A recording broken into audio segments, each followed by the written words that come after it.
Mm. Woo! Looking a little savage there, huh? Hey, good morning, good afternoon, good night, folks. Whatever time you're watching this, thanks for watching Common Sense Fishing. So, welcome to today's Monday live stream. Oh man, been a crazy night. So, I've got a couple wild stories for you guys. Um, I got some bad news and some good news, kind of mostly good news, but like the bad news isn't really bad news either. So, I'll go over everything with you guys. So, it's funny though. I had a crazy night. I haven't had any sleep. Oh man.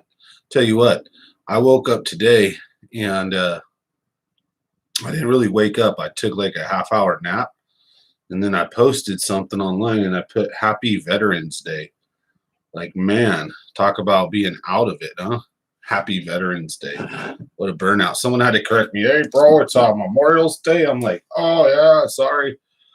Oh, I couldn't even think straight. I'm still kind of loopy a little bit, so I haven't had any sleep since yesterday, the day before yesterday. Yeah, you wake up in the morning yesterday, then all day yesterday, all night, and all day so far today. So, but I did get to get out night fishing, caught a monster, so we're going to talk about that. If you guys get a chance, smash that like button. So, welcome to the live stream. Common Sense Fishing. We're Monday, Wednesday, and Friday. We go over all kinds of cool stuff, talk about fishing, all that. We do live streams 7 to 9. And then throughout the week, I upload regular videos. So, and occasionally I'll drop some videos and stuff on the weekend. So, thanks for watching. But, anyways, today's topic, we're going to talk about what happened last night.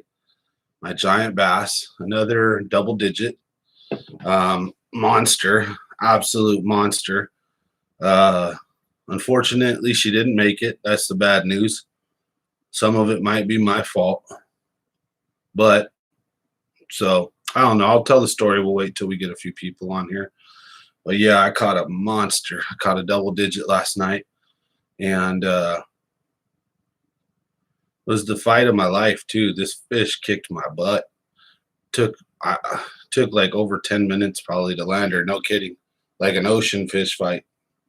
It was that big. I didn't think it was a bass. That's how big the fight was. I was like, this is not a bass.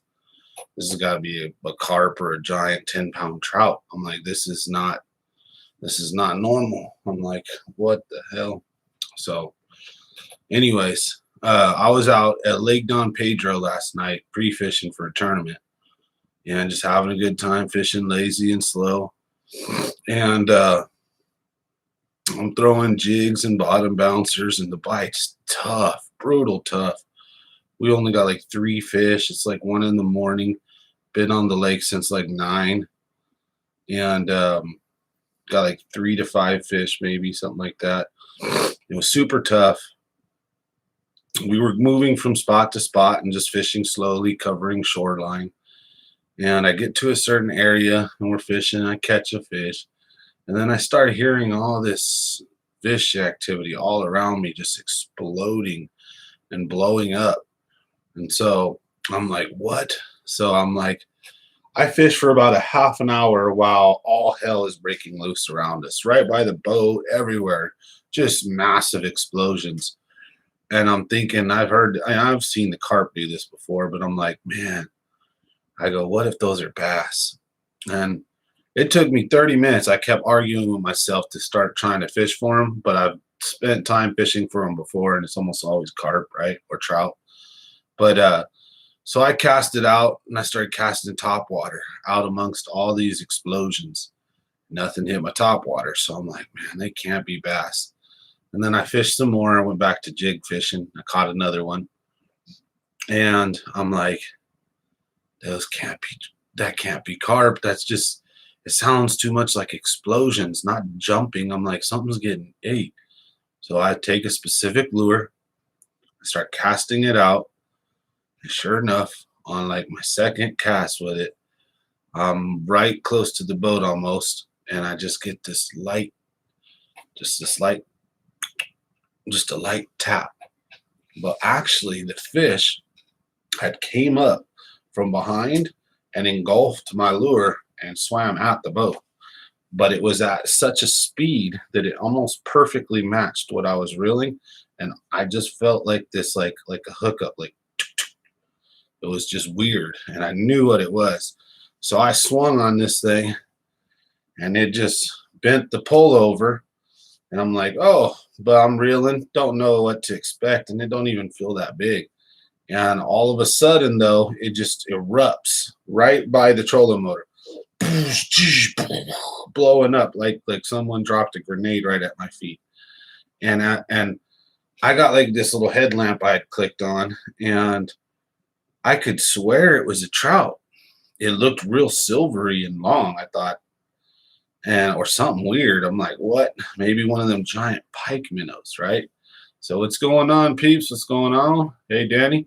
So I'm telling the story about the double digit last night.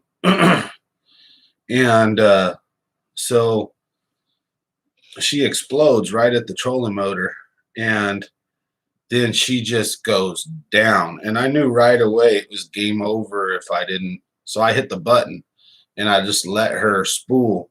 But I was trying to use my thumb as control. And this fish took off and out, right? And never once did she jump. Not once. So I didn't, except for that one time right at the trolling motor. So I'm thinking, I don't know what I've got. And I fight it heck of crazy and hard. And I mean, as far as I let it punk me, and it's just swimming around. And then finally, when I could feel like it might be tiring, I click the bell and I start reeling it into me. And it kind of starts coming into me. And then, well, we've got the light and the net ready, right? and we got the light and the net ready. And as soon as the thing gets even like within about, say, 4 feet of the water, it could see the light in the boat, apparently. We couldn't see it. And it would just turn around and go ape shit again. And this fish did that over 8 times probably. And I could feel the power, just this fish through about 5 or 6 runs easy, felt just like the strongest fight I've ever fought in my life, freshwater. It was hands down the most strongest, alert, awake, diving, powerful, that kind of fight where you better hold on. And if you're dragging, if something ain't right, he's breaking off or straightening your hooks, right? Or she is. And so she did that to me like easy 6 times, something like that, maybe even more, right? And I start to feel her kind of tiring. And I say, this is it. This is it. We're going to get her. And I start pulling her and kind of horsing her. But still, even then, as soon as she got near the boat, she mustered up every last ounce of bit of energy and strength she had, and she just take off again. And she did this to me. I'm talking a 10-minute fight, folks. I'm dead serious. And it was the fight of my life.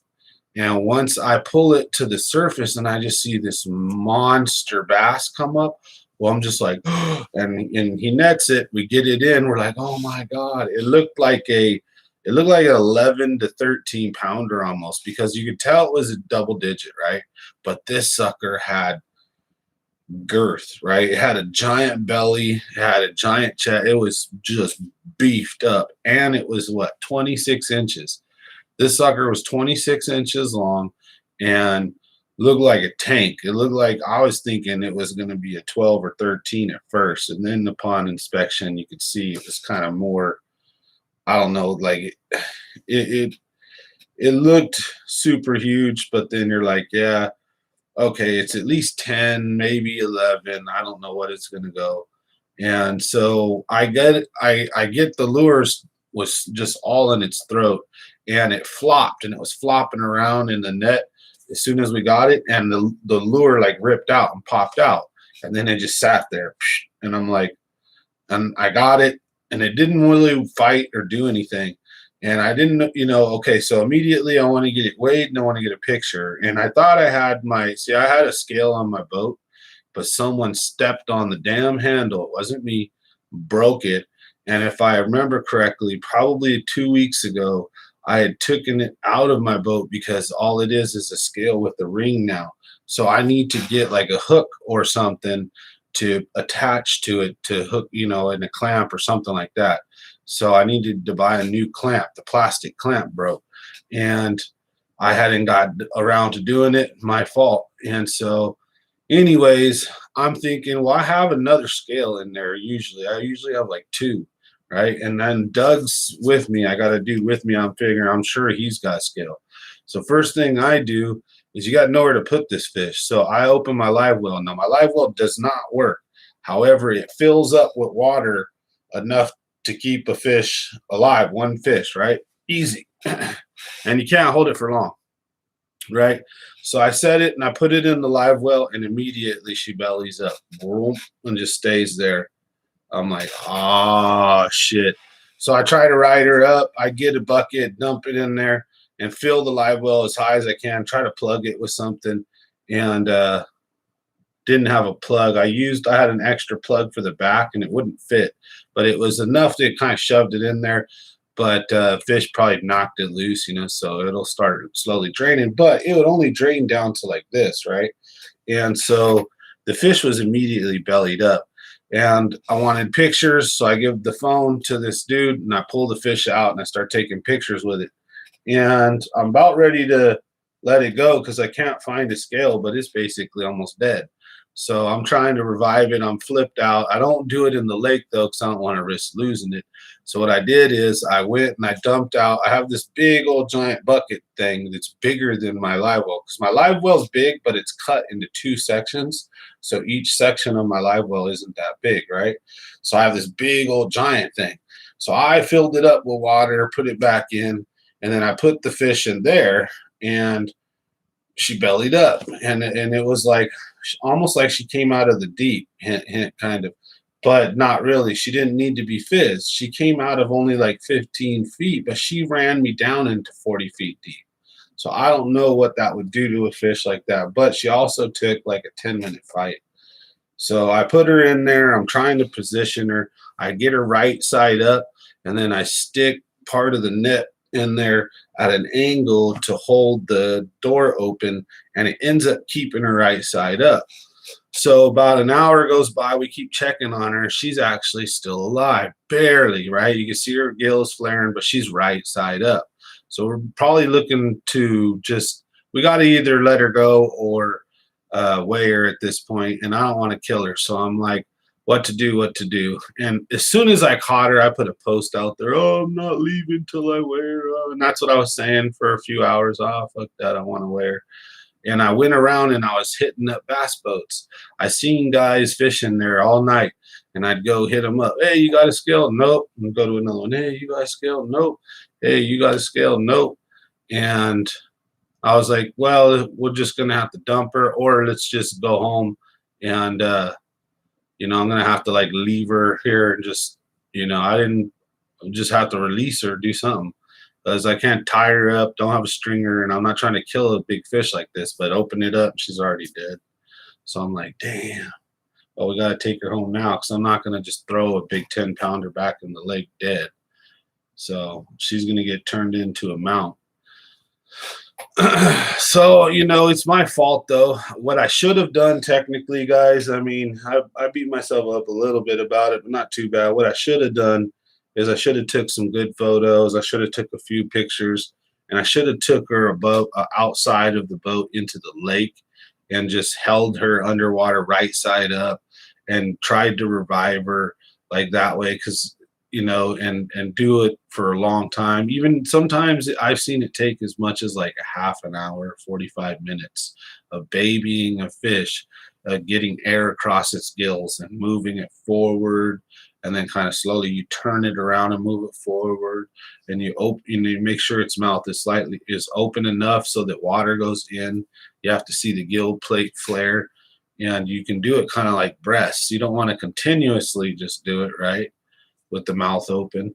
So at least that's kind of like what I've been told or how I've done it, and it works pretty good. But that's probably what I should have done. Coulda, woulda, shoulda.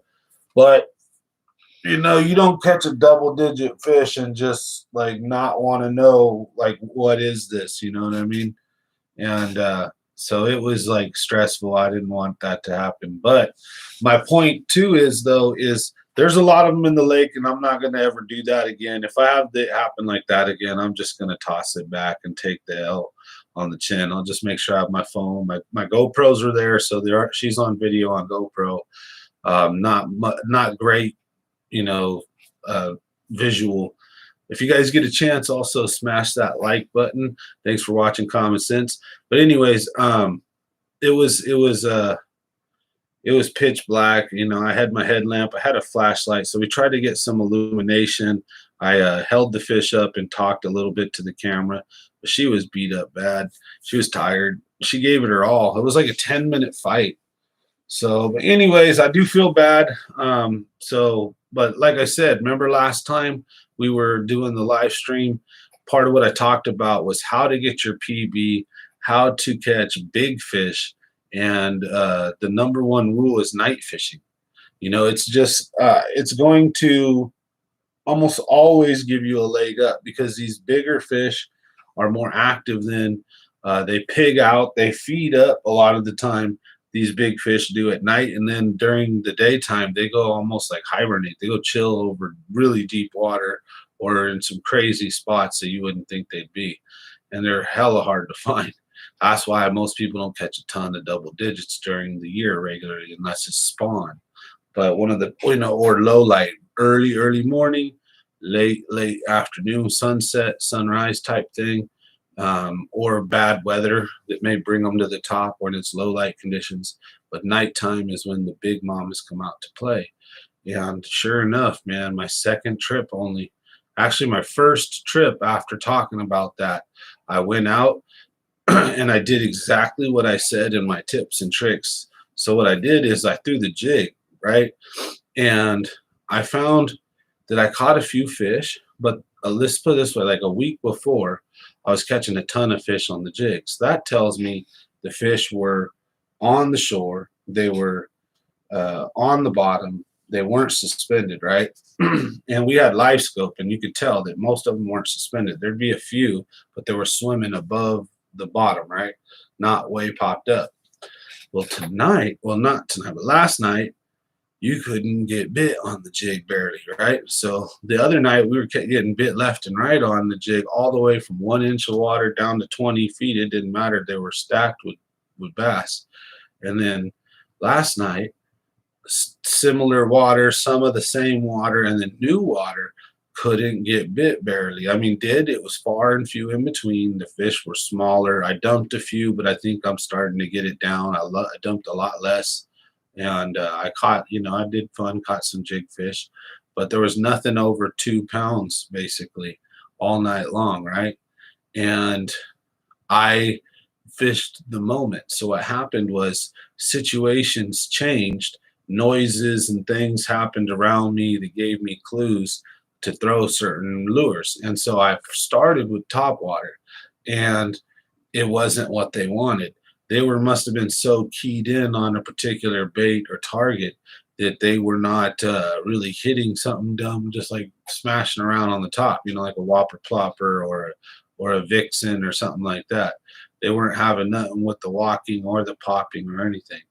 And so what we did is I kind of ignored it again for a minute, but after so much activity, I was like, this just does not sound like carp. It could be trout. I've heard trout sound like this, but I hear some huge noises, and I'm like, that's not trout.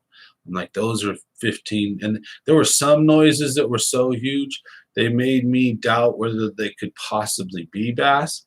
So I was getting mixed signals. I was hearing 50-pound fish. It sounded like just exploding.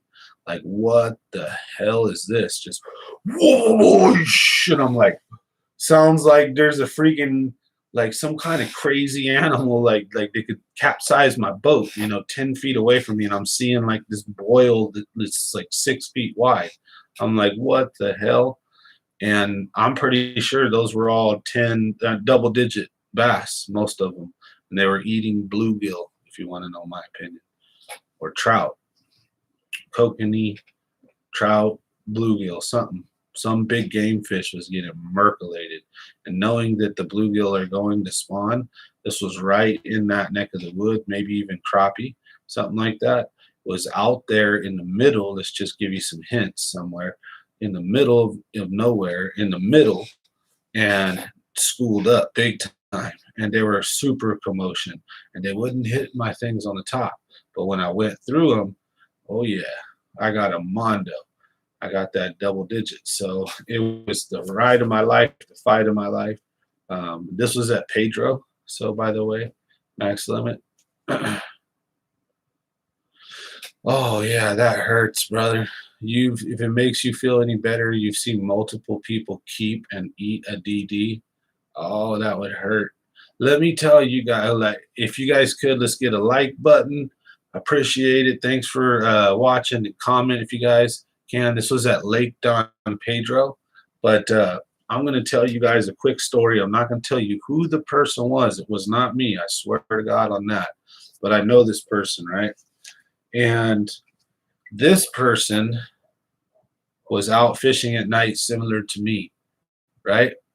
And this person was doing the same thing I was doing almost, but on a different spot, on a crazy, like a lake you wouldn't expect, out having fun.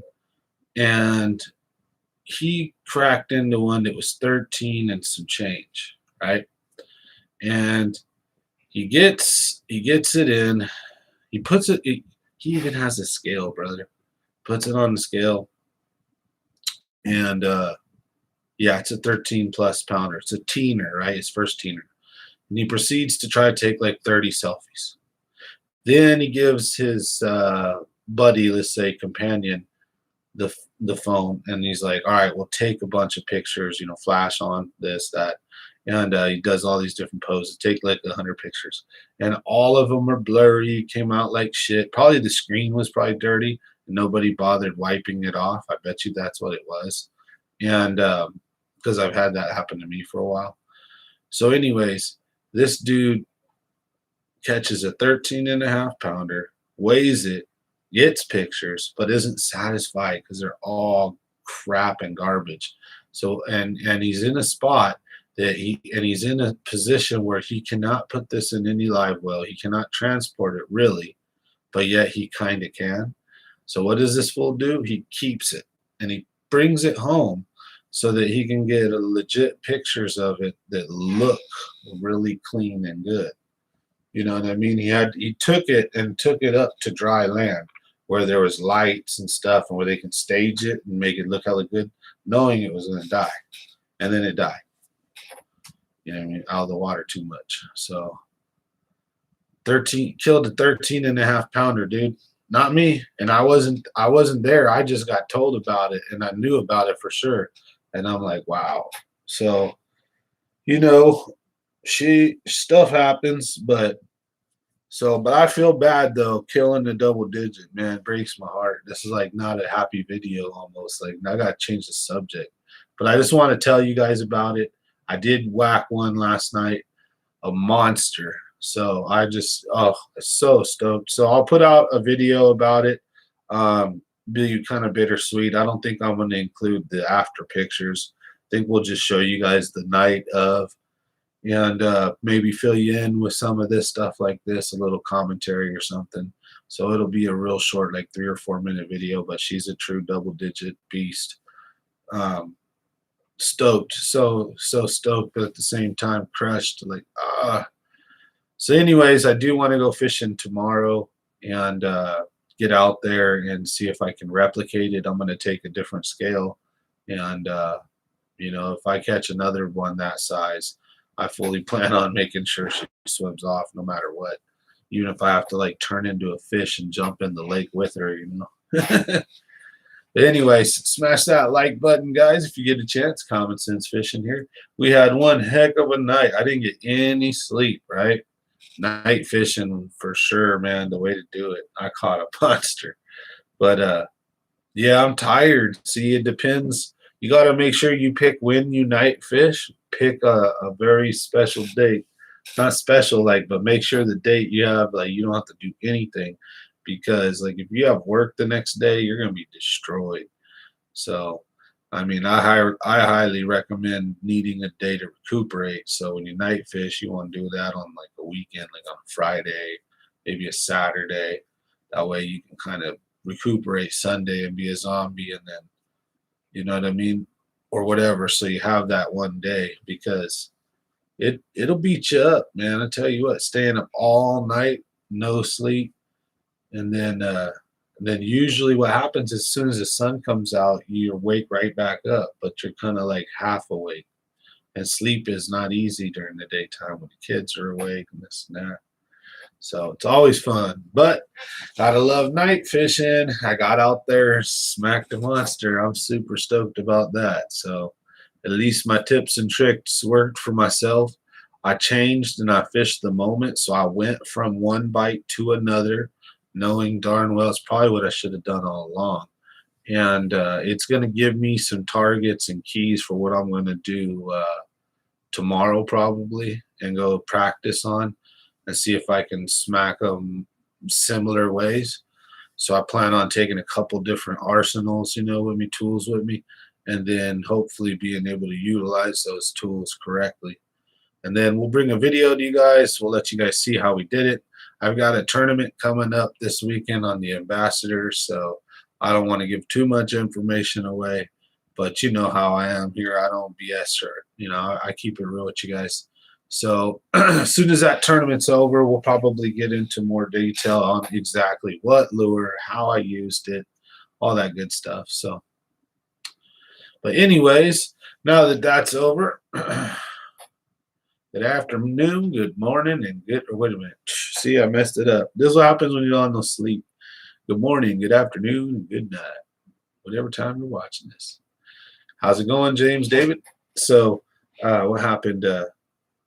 I woke up this morning, because I didn't go to sleep, right? I got like a half hour sleep. So that's why I'm sad I woke up. Because I laid down at like 6 o'clock, and my wife's alarm goes off and wakes up like 6:45. So then I get up with her, and I'm just like, oh, all zombied out. And I get on Facebook, and I post about the night and all that. And also, what did I do? I made a post that said, Happy Veterans Day, because I was just so brain fried. You know what I mean? I was just thinking about veterans, but duh, it's Happy Memorial Day. And I'm like, because we're going to go to, we went to the Veterans Memorial Cemetery in Santa Anela because my uncle and grandpa are buried there. My dad wanted to go see his brother and all that. So my uncle is buried there. Grandpa's buried in Monterey with his wife, even though he's a World War II vet. But yeah, so went out there, did that stuff. So happy Memorial Day to everybody, by the way. It's gotta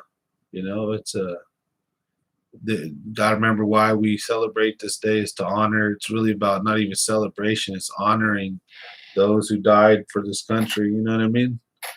So I'm a burnout. I'm tired, as far as like I'm not really sleepy yet, but I'm loopy. So so bear with me if I'm a little like dirt sometimes. You look like you had about 10 rounds fighting Casper. Look at my hair. Doesn't it look like it went like it got blown backward? Like I stuck my finger in a light socket. And then my eyes, yeah. I feel like that little bit of allergies. I didn't take my Claritin today, so I had my face buried in the pillow and I was out, for like 45 minutes. It was the best 45 minutes. I was out like a baby for like, I got that one cycle of REM sleep though, if you guys know what I'm talking about. Your brain needs like 45 minutes to an hour. It was just at about that. So like I had one full REM cycle. So like my brain kicked on and I was like, I was awake, But yeah. Oh man. Oh yeah, no problem about breaking down the topo, Matt, man. So tried to help out, do what I can when I can, but it was fun though. Got out and smoked a monster. So I'm gonna hopefully get out tomorrow and replicate it and go check out a couple different areas of the lake. So I'm gonna be hitting up a couple different arms and branches, and I'll be sitting in a couple different spots probably tomorrow, checking some stuff out tomorrow afternoon and tomorrow night, fishing, Pedro. So that'll be fun. We'll take you guys along with me because I'll probably fish into the daytime tomorrow and into the night. So we'll have a little bit of both. Be having fun out there. I'll be savage. But yeah, I need a haircut, right? Dun dun dun dun. See, my hair is such that like if I have it combed just right, it blends in with the beard. Everything works. It look like Wolverine, right? So kind of weird. I just need to trim this stuff, keep a clean line. I've been a little burned out. Yeah, I can see I got purple eyes too right now. I'm super tired. Losing all the viewers. Oh well, we don't care. Hope you guys come back, but not really if you're you know what I mean, thin skin like that. This channel's for the we get down and have fun right here. So at least not the live streams, not necessarily the channel. The live streams, I'm super just me and I talk about whatever. I love talking about fishing, but we'll go down any rabbit hole for sure. That's a common theme here. Like rabbit, squirrel, like what's next? So how you guys doing tonight? You guys see that banana right there? I got the banana outfit, dude. You got skunked today? That sucks. You guys see the banana? I got to get the Rasta one though, but I wanted this one because the Rasta one has a cap that goes on, and like I read in the reviews that it's like killer in the heat. So it has a screen and all that, but like I'm basically gonna probably wear that one for the winter time. So this one will be my summertime banana outfit. Gonna try again tomorrow. That's right, never give up. Still here. Yeah,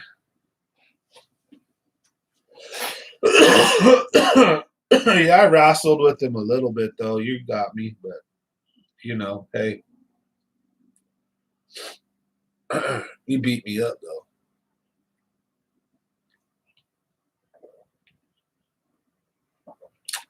But I'm stoked. Got the banana outfit, so as soon as I'm done dinking around with Pedro, messing around with night with Pedro, then I'm gonna probably go hit the Delta up in that. So it'll be funny. People will be like, what the hell? I think I'm gonna actually bring real bananas too with me. Like double down on it. I'll eat a banana in a banana outfit with my pole, hopefully catching fish. And then if it sucks and it's a crazy day, I'll just make it a Tosh.0 moment where, you know what I mean? We just go nutsoid. Like, you stupid bananas. Then Charles is like, no real bananas in the boat. Don't test the banana gods. Or the fishing gods, not banana gods. What an idiot. Burnout. See how it's okay. That's what I'm saying. That's not the burnout in me right there. That's being tired. Don't even know what you're talking about half the way, Like you know what you're talking about, but the words come out not quite right. It's like, go get some sleep, homeboy. I will after this is over. I'm gonna sleep like a baby. I'll be out cold with my face in the pillar. But I just wanted to show you guys we got the banana outfit. Finally, it's here, so I'm super stoked about that. Excuse me, guys and gals. Can't wait to get out onto the Delta and just freak some people out. Imagine seeing the fishing banana. Just for fun. Shock value, entertainment. Have a good time. Take some video of it. I'm not going to be doing it every trip, that's for sure, but I'll probably do it every once in a while. I might like pack it on the boat. If I do good with it, it'll be my good luck banana. Then if I ever go south, I could just like get rid of it and get the banana out the boat.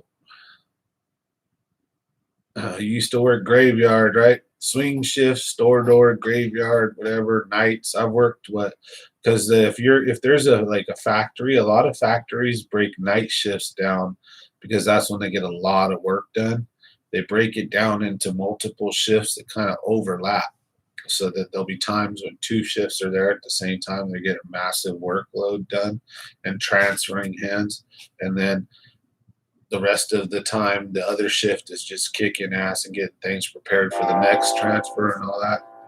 And it just works like a well-oiled machine. So, that's how they treat the people too. Like, it's not necessarily the greatest thing. Like, you know what I mean? The way that it works, as far as it's super financially smart and fiscal, but it wears down the humans like machine parts, you know. If you've ever worked that, you know what it is. So, anyways, man, see, all of a sudden, don't take my stupid allergy medicine and just like wah, wah, wah. Anyways, super stoked though. Happy Monday, everybody. Caught a big fish, but I'm kind of sad that she died. I'm not kind of, I'm a lot sad, but hey, you can't win them all, can't control everything. So it's about how we handle things, in life. Sometimes it doesn't go the way that we want. It's like, how do we react to it, and what do we do? What the hell are bass doing when the water is 68 degrees? They might be spawning. They might be post-spawn. You're in our area. Spawn? No, that's too hot for spawn. The eggs don't like it after, like, was it 63 to 65 or something like that? They'll die. So they're probably post-spawn, swimming around, active. They're probably suspended. Like I said last night, I couldn't buy a bite on the bottom, so that told me within a few hours I knew the fish were definitely suspended. So it changed the ball game of how I started fishing, and that changed what happened, and it was a pretty awesome outcome, obviously. I hope to go replicate it. And the idea is not to just go out and throw whatever lure I caught the fish on. The idea is to go out and be receptive to my bites and what's happening. So if I'm bottom bouncing and getting destroyed and catching good fish, then that's clearly probably where I want to stay. And then I can use lures that work the bottom, right? And then if the bottom's 15 feet deep, I can get lures that get down there. I can do all kinds of stuff, but I need to be on the bottom.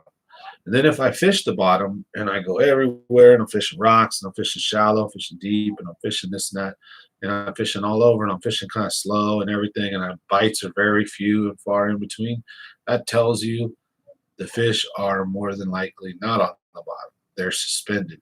Now, you can also try fishing deep, like truly deep, past 30, but in the summertime, at nighttime, I say avoid going any deeper than like 25, 20. Fish from 1 down to about 20, 25. And then you can use reaction or things over 30 or 40, but pay attention. If you have live scope, fish finders, if you have side scans and things that you can search out with and see schools of bait fish or schools of fish, that helps out a lot. If you hear them,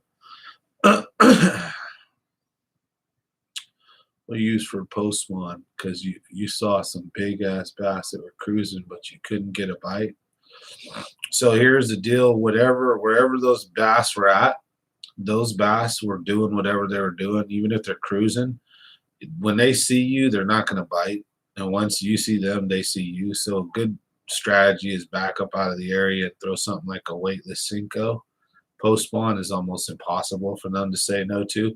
The splash will kind of either scare them, and then they'll slowly come back to see the slow sinking lure, and then they'll nose down. You ever seen or fished for a fish that seems to be, it's not a spawner, but it seems to kind of be interested in your stuff, but never commits? Those are the ones you need a reaction from. So you need to step back, and you need to either that fish can see you and it's spooked, or B, you need to attack that fish with a different approach and say, take a weightless Senko, let it sink, and imagine and picture in your head this fish hearing the splash, maybe running away for a couple of feet, coming back, seeing your lure start to sink like this and nosing down on it, and then right before you imagine your lure hitting the bottom, pop it. And then your lure goes, that's when that fish it will trigger that bite, like fight or flight, like, do I eat or not? And you can turn a bottom bouncer into a reaction real easy. Same thing with the jig. Picture yourself throwing that jig and it's hitting shallow. and you're dragging it with small hops, whatever. And then occasionally picture a fish that's noticing it, or create some pops every now and then again to get that attention. And then when you picture that there's a fish potentially coming in, maybe give it one good hard one. Pow! And let that thing fly up and then come down. And sometimes that's what, and then pay attention to the slack. You'll feel that little, it's just like a bluegill bite. Then don't check. Don't, no, just boom, get his ass. You know what I mean? And that's how I've been smacking them lately, not messing with them, not checking on them, not trying to be slow or careful. Like, do I have a bite? If I think I have a bite, my tip is getting swung right away. Boom, like that. And now I've learned. So do you guys want to know the results? Okay, so the results of my little experiment on my jig fishing and why I was losing so many fish, I went out there and I jig fished. And I proceeded at first to have about a 50-50 ratio. I dumped as many fish as I caught. And it even got to a point where I had dumped, I think, 3 to the 2 that I had landed. So I was at a slightly higher ratio. Then I started adjusting some things with how I was hook setting and then how I was fighting these fish and what I was doing when I was fighting them. And it seemed to work. And I lost less fish at the end of the night on the jig. I started catching more and more of them, but I still lost a few. So I felt some improvement, but I think I need to figure out if it's now I think it's what am I doing with my body and my reel when the fish jump? Like, how am I holding my pole? Because I'm trying some to put the tip in the water, keeping it from jumping and trying to, pull them down to me. And that don't work because you can't see the fish and you'll reel it right into the tip of your pole, for one. And two, the fish still jumped on me. It still managed to pull up and jump, and it spit the jig anyways with my tip underwater. So I don't know, maybe I wasn't reeling enough. So there's going to be a few things I'm going to practice with, but I've made some improvement for my night fishing game with the jig, definitely. No, yeah. My thing is, it's not that you should do a big one. It's that you should do a decent hook set right away. So my point is some guys, okay, you're fishing, and even if you have your rod tip low, most of guys were taught to do it like that, but instinctually, due to sensitivity, we end up pop, and our rod tip's way up here, right? So let's say you're holding the pole and it's up here, and you feel that tick, just that little tick, right? When you feel that bass fishing, that could be a 10-pounder or a 1-pounder. All you know is that is 100% for sure a bite. As long as you're sure it's not a bat and it's not that light, try to learn the difference between when you have a little bit of slack line and you cast at night, lure hits, and then you feel a little from the bat hitting your line. They'll do that. And that's also the bats will only usually come out that last hour or that first hour of night between sunset when it goes down, and then when the bugs are all out for about an hour or so, the bats will be all flying around. But then after a minute, once you get settled into the night, everything goes away as far as the bugs, the bats, unless you pull your lights out, then all the little bugs come back, right? So at least the gnats do, not the mosquitoes, but mosquitoes, right? And all the other stuff that the bats are after. So anyways, long story short, you feel that little tap. What you do is when you've got your pole up here, right? What you do is you instantly reel in, drop and bang. Don't see what a lot of guys do is they get that, and then they lower their rod tip and they reel the slack until right before it gets tight, and it gets tight, and then they check. And then you feel, and then they set the hook, right? Well, what happens is that fish was on the whole time. Second you felt the tap, that was that fish coming in and inhaling that lure, and you were feeling the slight shift of the lure go into the fish's mouth. of it, the fish eat it, right? And you could have slack in your line, and if you're attentive enough with even a basic rod, this is how I fish. I mean, I don't know if we're all the same, but even with a cheap rod, I can feel that little, just a little tiny. That's all it is. And you could notice, shoot, I've used LVs, jerk baits, and you got a big old bow of slack in your line, yet you still felt that because everything got pulled just a little bit when that fish ate it, right? So when you do that, when you feel that, know that you've got a fish, trust that you've got a fish, set up and go. Don't like check, if you know what I'm saying, to make sure you feel the fish or you feel it. Nah, just unload on that sucker and your hookup ratio will go through the roof. You'll catch a ton more fish. Well, anyways, you'll hook them. So at nighttime, the problem was, I think what I'm doing now, or maybe even the whole time, what might have been my problem is that during the daytime, maybe when I hook a fish and I'm fighting it, right, I get a chance to see like where the line's going. I get a chance to feel, is it a light, is it a big fish? Well, at nighttime, most of my senses are stripped away. And so sometimes I'll hook and then I'll reel, and it feels like it's a dink, and then it erupts at the surface and it's a 5-pounder. And then sometimes I'll try to play it slow and it's all going, and then I get it's a dink.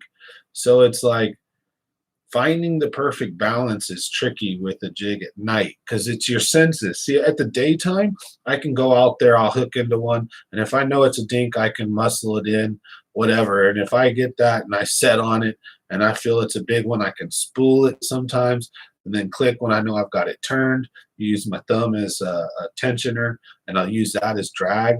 I can see my line start to rise to the surface so that when she's going to jump in preparation, I can start reeling and positioning my rod the way that I need to so that I'm not all like, and I lose, when the fish jumps, you lose that tension and that pressure, and then the hook is able to move. But if the hook is locked in place and the fish jumps and you keep pulling, that's what you want to do. So you want to maintain pressure, not just like pull on them. So anyways, I'm going to get out there and I'm going to be doing some more night fishing, but I'm going to I need to get my live well fixed, period. But I can't tournament fish in my boat, period, right now. The live well's not, the pump's not working. It fills with water, but it won't keep fish alive like that. So I got to definitely get that thing fixed. I got to take it to somebody. But I'm going to be doing some nighttime fishing for sure. And, I'll catch and release right away. I'll take pictures. I'll try to make sure you guys get some decent footage of it. But the idea is I'm going to try to go big fish hunting. And let's see if, yep, missed it literally exactly like that. You know how it happens, right? Thanks for making it, Jeff. How's it going? So let's read some comments really quick, everybody. If you get a chance, smash that like button. Thanks for watching Common Sense Fishing. So I got a double digit today at Lake Don Pedro. Unfortunately, she didn't make it. We had a rough night. I had a lot of fun. Today's been a crazy ride. I got to go to the Veterans Memorial to visit my uncle and all that. So happy Memorial Day. I was so tired and crazed out. I actually called it, I put a post that said Happy Veterans Day. So sorry about that. I corrected it. But anyways, let's read some comments, folks. Let's see how everybody's doing. All right. So I think we left off right around here. So used a chatterbait with a swim bait trailer and couldn't get anything. Maybe your profile was too big or causing too much disturbance, scaring them. You got to let them, you know what I mean? Sometimes if they're that finicky, like a Cinco is one of the only ways, or a drop shot, something super finesse. Or when you do get them on reaction, it's got to be like exactly what they want. So it might be top water. It might be, the body might have been too big, the wrong color. The chatter might have been just too much vibration, not enough, whatever. So they can be tricky to figure out for sure. So you're saying do a big tip. No. What's up, Josh? Welcome to the call. How's it going? How's it going, Josh? So I'm late, but I made it. How's the evening, y'all? How's it going, Jeff? James, what's happening? Thanks for the welcome. Josh, welcome to the channel. Lost one checking to Kelsey. Yep, I took Jeff out to Kelsey, and it was a tough one. So, bro, how did she die? Did you gut hook her? No, what it was is she got the trebles in the throat, so she lost a little bit of blood at first, and it was one was in the chomper and in the gill basically kind of, but the fish is so huge. So it was like one treble was like touching a gill plate, one treble was like, I don't know if it was even in the chomper, but right near it or something. And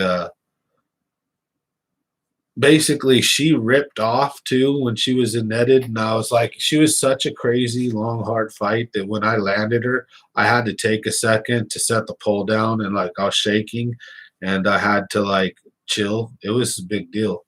And she flopped, and the treble hooks in the front, or that were hanging out of her mouth kind of, got into the net, and then the one that was in her just popped right out like, oh. But she was like not like blood everywhere or anything. There wasn't blood everywhere like that. And I think mainly what killed her was her, like, I think she gave herself like a heart attack down there on the fight. She ran on me about 8 times. She spooled me basically. Took over 10 minutes to fight her, and then as soon as I got her, when I put her in my live well, she bellied up. And in my defense, my live well holds enough water. My live well will hold enough water for that size of a fish. The pump doesn't work, so it won't recirculate, and she immediately bellied up. And then I proceeded to try to look, get some photos and look for stuff. And I actually managed to almost halfway revive her by putting her from the live well to a big bucket with a deep amount of water. And I kept changing the water out. And I think I was driving around looking for dudes with scales, and I think she died in between one of those trips. I should have just dumped her once I think she was halfway revived. She still was kind of belly floating if she got too free in the box, because she was so huge, just 26 inches. So she was slightly curved. So if she got like perfectly straightened out and she wasn't kind of tucked a little bit, she would almost start bellying, and then she'd. So I don't know, I think the fight halfway killed her, but my dumb ass did for sure, trying to get a picture and in a way and this and that. So, but it is what it is. I made a mistake in my opinion. I don't like seeing people eat or keep the big fish like that. I think they're important to spawn. They're important to our fisheries, and it's not good. So, but with that being said, it is a fisherman's right, with their license, but that's in no defense of what, it sucks. So to me, it's like a bittersweet. It's happy that it happened. I got it. The fight was the best fight of my life. I'll never take that away. Like it was intense. It was awesome. The way that I caught it, how I changed and adapted was so epic. Like I just am super proud of myself for that, but I kicked my ass for, like, at the end, it's like having this beautiful cake, but then when you go to take a bite, it kind of tastes like shit. You put all this work into it. You're so excited, and you knew it was fire, but then you put some like risk into the recipe, and you did something, and then it came out like, you know what I mean? And you're like, no, I didn't eat her. She's going to get hung on the wall. I'm going to take her to a taxidermy. A lot of people tell me that they do replicas now only, but at least I'll have an exact replica. And if the dude does a skin mount, then it'll be at least a real deal skin mount. So I'm going to take it to somebody and see, if they'll do it. So I'm going to take care of that early tomorrow. So I got to set that up. Yeah. So, hey, can't win them all. But I tell you what, though, at least I'll bring the experience to you guys.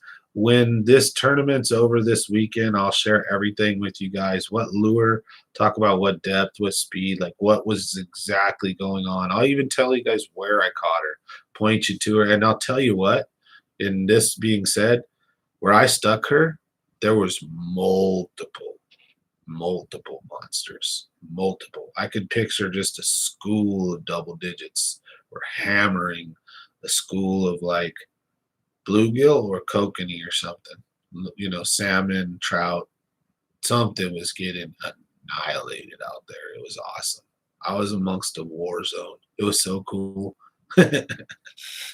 I mean, it was the coolest thing ever to just hear what was going down. And that's why I changed my mind, because I knew the tone of the splashes. Like, there's like epic fish eating fish moment going down right now, and I need to get involved with it. So it was awesome. Thanks for watching, guys. Smash that like button. Common Sense Fishing here, talking about night fishing, catching a double digit last night. So, and then I'm going to get back out there tomorrow. So I'm going to be fishing in a couple different new places to rule out some other water. I've got to have multiple places. I know where this spot's at. Hopefully those fish will still be there. I can only imagine that they will, because of the way the fishery is located, what the spot is. I can only imagine it just maintaining being a great place, hopefully for at least a few days, if not a week. Hopefully by this next Saturday, the place will be still loaded with monster bass, but we'll see. So I got to go find a couple of different new spots. And what's going on, Pops? Oh, I just came out of the garden. I'm all dirty. Just doing some gardening back there and some watering. Took Loki out to walk the yard. You can hear him puffing. We'll take him in then. Love you. Well, happy Memorial Day. Happy Memorial Day. There's Pops right there. Grave, my brother. Well, I'm glad we went Vietnam War. So. Yep. Love you, Pops. Okay, we'll see you. Okay. All right. Okay. Good night. Good night. So, gotta love your parents, folks. Respect and love your parents. It's the only ones you got. I actually only got one left now. So, hey, how are you guys on this fine Monday night? We're just getting steam rolling and gathering. Any questions, any topics you guys want to go over? So, night fishing has been great to me so far, and I only expect it to get better. I'm excited to just take the new tools of the trade that I've learned over the years, because I haven't night fished a lot in a long time. And so I'm going to take these new weapons and tricks and tools that I've got, plus my old school arsenal, and hopefully go put a working on them. So I only roll with so many different types of lures, so many different even types of poles. It's pretty cool. I'll just snap off and retie, plus the little headlamp out. So I know what actions I need for what lures, and then I just switch and maintain between them. So it's pretty unique little strategy, because I don't like lugging a lot of crap. So I'll usually have a max of 4 rods. I'll usually have a medium heavy or 2 medium heavies, maybe a fast action and maybe a moderate. And then I'll have a medium and usually something like a finesse spinning rod or something that you can throw multiple things from, like a drop shot Ned rig, but it needs to be kind of stiff enough to also maybe able to throw shaky heads, finesse jigs, and also or crankbaits and stuff like that. And if you have your drag set right, you can use them for multiple things. If you're night fishing, 10-12 pound test minimum. You don't need light line at night, so shy away from anything under 10, in my opinion, unless it affects the action of the lure that you're trying to use. So 15 and 20 pound test is probably what I would recommend running, depending on what you're using. Sam, how the hell do you tie a drop shot rig? Super easy, dude. You just tie a hook and leave a long leader, and you get a little small, like a little, circle hook like this, and you tie it up, do like a Palomar knot, and take and you want to make sure when you tie it that you leave a certain amount of excess line. Start with, say, a foot, something like that. So you tie it up, and then you have a foot of excess line. Then you take that line, feed it back through the eye and pull. And what that will do is it will pull the knot into the eye, and then you pop it and it'll pull the knot through, and it'll make the hook stand out like this always. So the hook will be like that. Then you take that tag that you got and you put a weight at the bottom of that. And then you take a worm like a robo worm, 6-inch, 5-inch, 4-inch, whatever you want, 3-inch, and you nose hook it, and away you go. So, and it's an awesome little rig, and that thing just murks it, I hate saying it, catches a ton of fish. So the what you call it, the drop shot is a pretty good lure that you need to have in your arsenal. You know, you want to have that in your tool bag. It's a pretty good lure to have. As far as, sorry, pretty good technique, not lure. See, that's what happens when you don't get much sleep.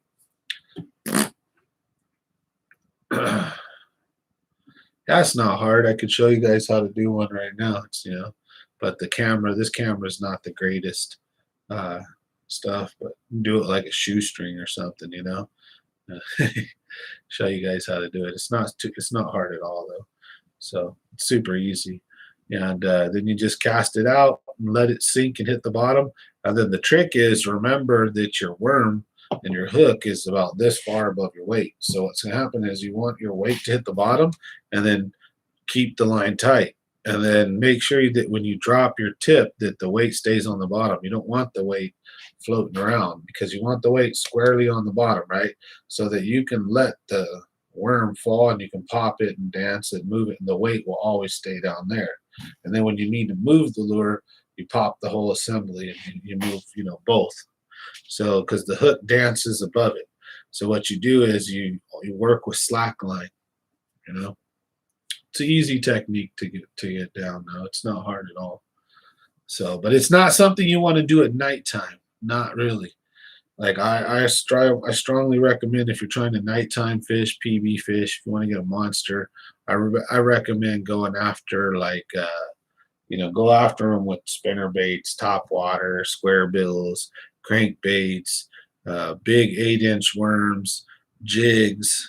You know, don't dink around. Don't throw shaky heads and Ned rigs and shit at night. I mean, sometimes you do, and it's very rare though. But let's say nighttime fishing is like the inverse to daytime fishing. So you know, daytime fishing a lot of the time can be tough and slow, and then sometimes it's wonderful. Nighttime is usually the opposite. It's usually active and wonderful, while occasional bouts or like parts where it's just dead and you can't buy a bite, right? So nighttime, it's usually though much better if you know like how to fish at night, if you're used to fishing at night. If not, nighttime can be a nightmare. You can end up getting yourself hooked for the first time. You know, if you fish with treble hooks and you're not extremely slow and you're too jumpity and uppity and ratchety and snatchety for the bass and it shakes, you can put trebles in your hand. If you hit the ground and you pull and you're not willing to lose a lure and you pull too hard, that lure with trebles might come flying right back at you and you can't see it. And so a lot of times when you may have ducked or dodged or something, it's going to hit you either in the face, arms, like somewhere, and it's going to dig in. You may fall in. There's obstacles. You could scratch and bang or mess your boat up good if you're not careful. There's idiots on the lake last night I seen that didn't have any lights on at all, complete darkness, and they were actually just sitting in the middle of the lake like they're just floating out there like idiots, asking to get cut in half. And then this is in the summer, you'll have boats smashing around at night still as if it was the daytime still, like 40 miles an hour. You know, jet ski boats will be going. So one of the other dangers of night fishing, sometimes you might be up on the trolling motor, right? And then a big old jet ski boat drives by, whoa, you know, goes by, and you're still fishing, and it might be a minute and a half before that weight gets there, and you can't see it. And then all of a sudden, out the blue, you might go flying overboard. You can drop shot a Senko, but check out robo worms. That's what most people drop shot. crystal clear water, I would use a certain color Cinco or a robo worm with the drop shot. Black spinnerbait with single black nickel Colorado blade kills them at night. Oh yeah, Midnight Special. That's one of my favorites, and I like the one with the rattler, with the rattle on the back. The Midnight Special with the rattle. Oh yeah, black and blue at night kills it. I like the double Colorado, or like I said, I love spinnerbaits, and I'll say the one that you don't see anymore barely is the Indiana blade, the cross between the Colorado and the Willow, where it's kind of like a really long Colorado. Just imagine a Willow and a Colorado mixed. That's an Indiana blade. Try drop shotting. Let me know. Tight lines, Josh Gomes. Thanks for joining. So, yeah, hopefully you'll get him. So he says he loves summer night fishing of a set of sick ass black lights. Yep. Use strand clear blue fluorescent line. Totally shows the strike off the hook. Oh yeah, I could imagine. That's pretty cool. What up, everyone? How's it going, Danny's Kitchen? Oh, goodness. You'll be getting your gift card sometime this week, I believe, or if not, by the weekend, something like that. I believe that's what you got, right? You got the gift card? I sent that to you. Yep. RC's the spinning reel, and Butterbeans is the news. So, woo-hoo. How's it going, everybody? Man, it's been one hectic night. I haven't got any sleep. Caught a double digit last night, and yeah, it's been nuts. So I'm tired as heck, but not really. Like, I'll crash like a baby here in a little bit.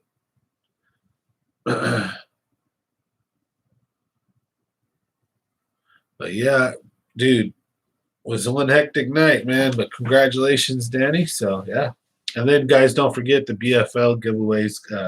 I want to be closing that soon. So it's I think I was running it until June 1st. That's tomorrow. So I'll probably let that go a couple more days, and then shut that one down. And we'll go ahead and announce that winner. And yeah, and then we get June giveaway. Will be like we do them in the middle of the month, so probably be like in 2 weeks. So stay tuned for that.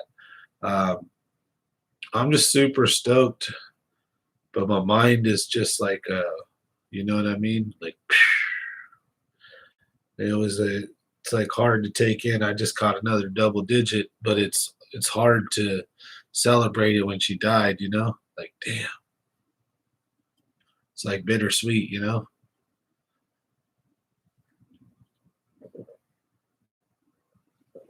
It's like telling everybody, yo, check out this beautiful woman that just dumped me.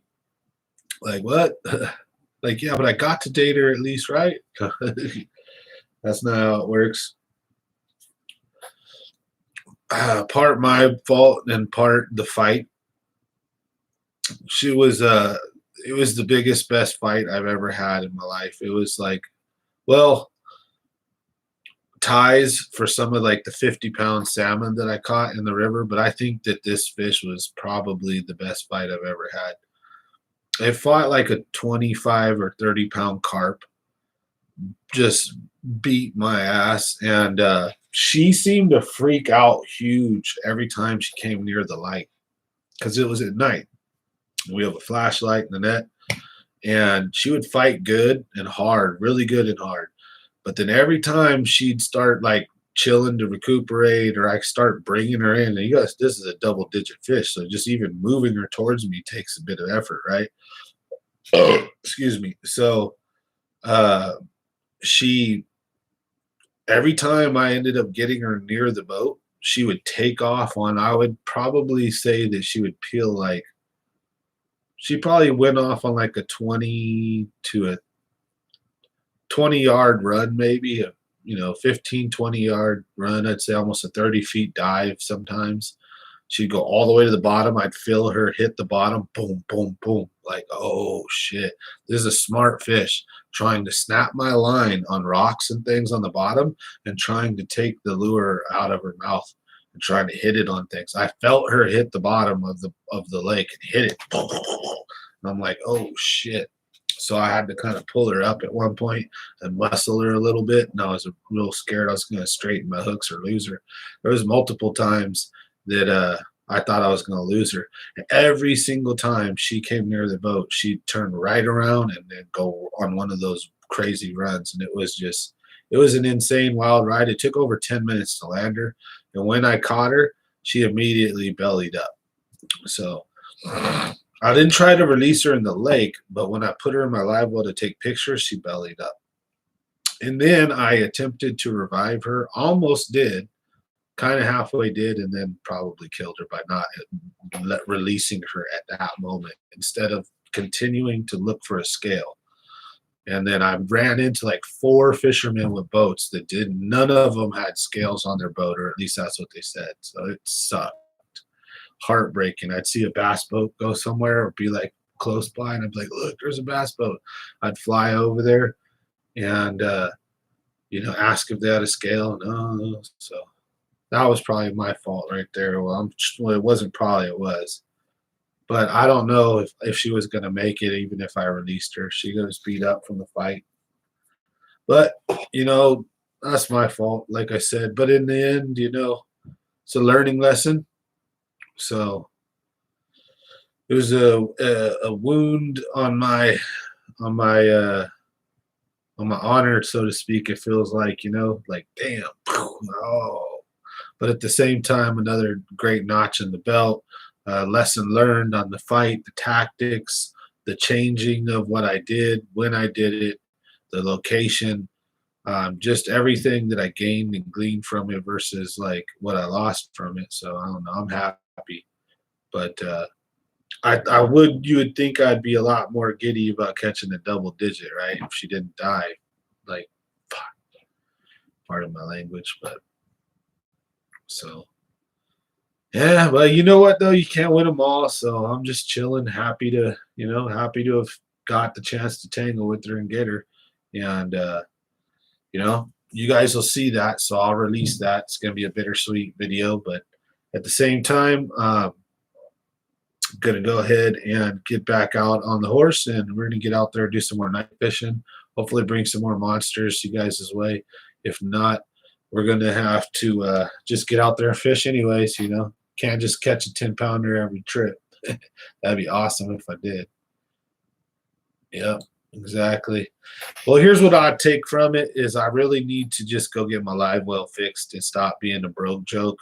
And like I spend money on all these things, I just need to say, you know what? I'm not fishing this week then. And take all the money that I would have spent on gas, right, for a week's worth of fishing, 2-3 trips, $200-300, and put it in, just take my stuff in and get my live well fixed. And that's step number 1. Step number 2 is my stuff always gets broke because I have a boat that's really small and I need to stop bringing 3 people on it to try to be nice and Mr. Cool. But because every time, like, I'll try to have my scale chilling, because if it's just 2 people, I can have it in a corner of the boat on the floor or something because we're using it a lot. And so I might not put it back in the thing. And it's just like we can see it, avoid it, not step on it. As soon as you get 3 people in there. So anyways, I had a scale got broken, pissed me off, expensive $50 scale. So, and that's not even expensive, but you know what I mean? So I got to go buy a couple scales. So that's lesson number 2 is I would have probably definitely tried to just immediately weigh her, take pictures, and then catch the release on video. And I would have tried to revive her. I would have spent a good 30-40 minutes with her at the side of the boat, getting her back to healthy. That's what I should have done. Coulda, woulda, shoulda. So again, you live and you learn. So I'm going to take from this and just learn from it and try to improve from here, because I want to lead by example, and I don't think it's a good example to kill big fish. So that's where I'm stating that here and now, but not everyone gets to catch my live streams. So, but, and then if you're watching this later, hopefully you guys get some information out of this, learn from my mistakes. I wouldn't recommend killing a big fish like this. Make sure you have a scale with you because at any given moment it can happen. When you least expect it, it could turn from a mediocre fishing night to the night of your life. And you got to make sure you're prepared for that, or else it's gonna quickly go from the night of your life to like almost the night of your life, but with like, you know what I mean? Because most bass guys, we don't like killing bass, especially big ones. It's a big time no no. So it's like a strike and it's a check and a strike, whatever, however you want to look at it. So, anyways, oh well, move on, right? So we're gonna chill for an hour here or so. So how you guys doing? You guys ready to have a great week this week? It's Monday.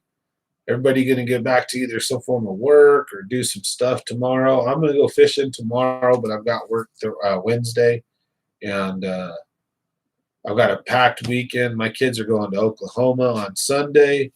They're going to fly in the airplane. You know, me and the ex-wife have custody. Well, I have mostly, I have school years. She gets summers. And so they're going to go stay in Oklahoma. And, I've got a tournament this weekend, trying to do like so many things. It's going to be a crazy weekend. I'll tell you what. You fished the ocean today and you're hitting up a lake Wednesday. Nice. How'd the ocean adventure go? Did you catch anything? Get any decent fish? I like ocean fishing because I'll eat a fish from the ocean, But not, from the lake, I'll eat them too, but I don't know. I don't like bony fish, so. And then I don't like eating bass, so. Not that they don't, it's just. They're my sport fish. I don't kill them. Don't want to hurt them. Anyways, look at my late. Sorry I'm late. I did not want to come. Liar. Still a good time. Oh, yeah. Memorial Day had beaches packed for sure, huh? Yeah, well, we were out at the lake Memorial weekend, and it was nuts. I didn't even trip. Like I was like, well, maybe you could be here at 7. I'm thinking maybe 8. We shouldn't even worry about it because the tournament starts. It's a 7 to 7 tournament. But I'm like, there's so many dudes on the lake and it's Memorial Day. I do not want to even attempt to try to get on the lake at 7. I'm like, I'll have to be at the lake at 5 to get it on the water by 7. And I'm like, I don't want to deal with that armada of just craziness. So we chilled, we went, and when we showed up, we still had like a 30, 40-minute, wait time to drop the trailer and all that. There were still mad boats out there. And then even into like 3 in the morning, there's boats zipping around. There's people partying and playing music with big bonfires. And there's like campsites that got all these deli. They look like small villages, like they were having Burning Man at Don Pedro. I was like, damn, these guys are getting down. They're like a small village. I was ready to beach the boat and go up and party with them. You still awake? Yeah, I know. I'm a fool, huh? Yeah, I'm still awake. I got like an hour of sleep. I've been doing all kinds of stuff. I visited my uncle's gravesite. See, like my grave. I'm like, when you don't get much sleep, you get all befoodled. So thanks for watching, guys and gals. Smash that like if you get a chance. Thanks for watching Common Sense Fishing. So our little live streams, this is Monday. I'm going to be looking at trying to get a guest to come on sometime, maybe next week or something if I can. Somebody to sit here and do a Q&A with, or shoot the breeze, crack jokes with, and share good times with you guys. Maybe I'll pull one of the members, see if one of the members want to come hang out. I don't know. We'll figure something out. So I don't know. What do you guys think? Have a member come hang out? Fishing was great, I'd assume, for sure, huh? Fishing was tough at Pedro at night, actually, because I was bottom bouncing. And so my expectations of greatness because the couple days before, but I adapted and realized what was going on. And then to be honest, once I was dealing with that giant 10-pounder, it's like most of the night was wasted. You didn't do much fishing after that, you know? So it was like pretty much done at that point. So been a crazy one. This has been a crazy one, but I'm excited, happy for what lays ahead. Do you guys see, if I move my head, what's behind me? Look at that, guys. For those of you who may be just popping on, got the banana outfit. So I'm ready to hit the Delta. I'm going to get, like, I just need to buy some yellow tights or something. Or I could wear some slacks probably. I just need to maybe get a yellow shirt. You know what I mean?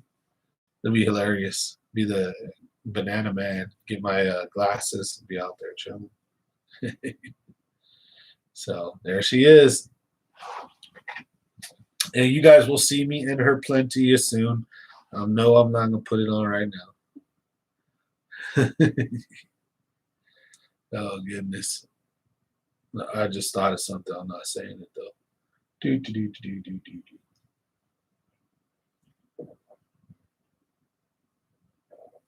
I don't even think the family's home yet. I don't even know. Everybody's gone when I got here. Like, oh, where's everybody at? All right. But it's been one of those. I'll tell you what. Paint your skin yellow. Look like Homer then if I did that. Well, no, I got too much hair. I'd be a Simpson.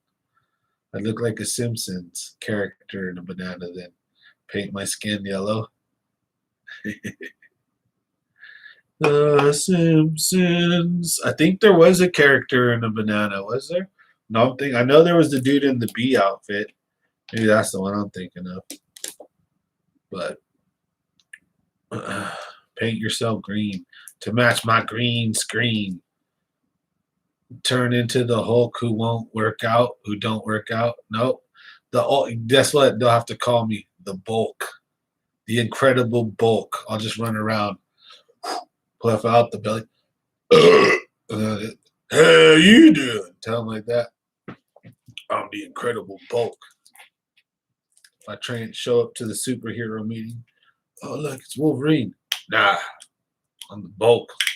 What? The Incredible Bulk. Just get mad and fat. Like a freaking hilarious. Anyways, I like the banana better though. I'm gonna be banana man. So thanks for watching, guys and gals. But I don't know. I was just super stoked to catch that big fish.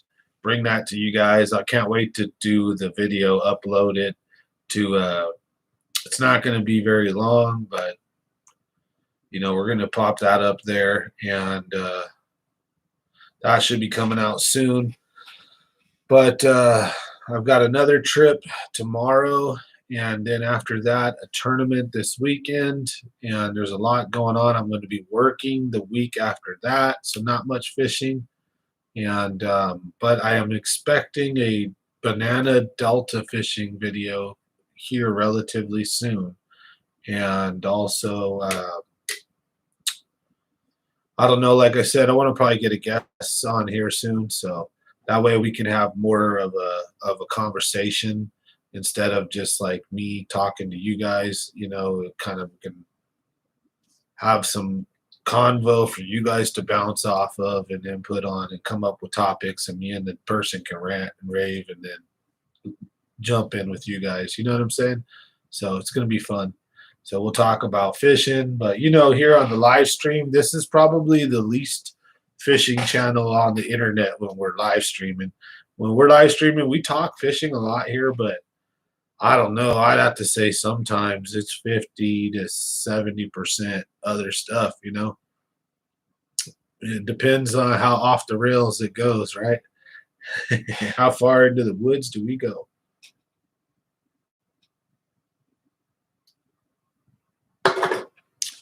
Warm beer, nasty. Just couldn't waste it.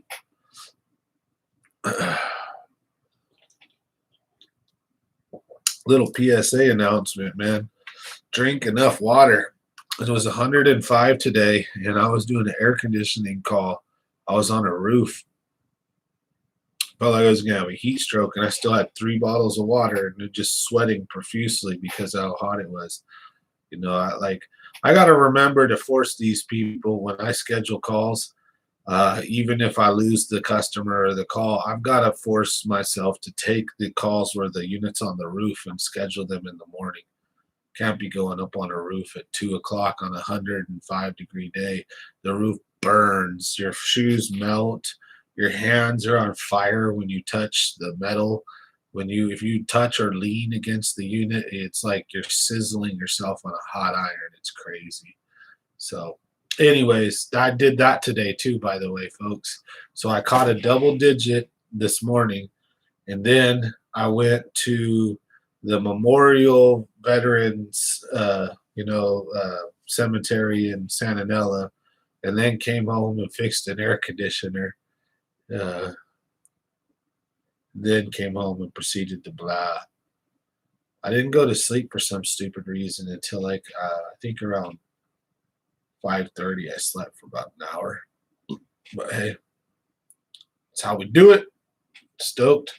Once you're awake, And then what'll happen is you'll usually crash early, and then I'll sleep like a rock, like all tonight, and I'll probably want to sleep in a little tomorrow. But I got work and stuff I got to take care of early, and then fishing tomorrow. So I'm stoked. Hopefully, we'll put some more big ones in tomorrow. So can't wait.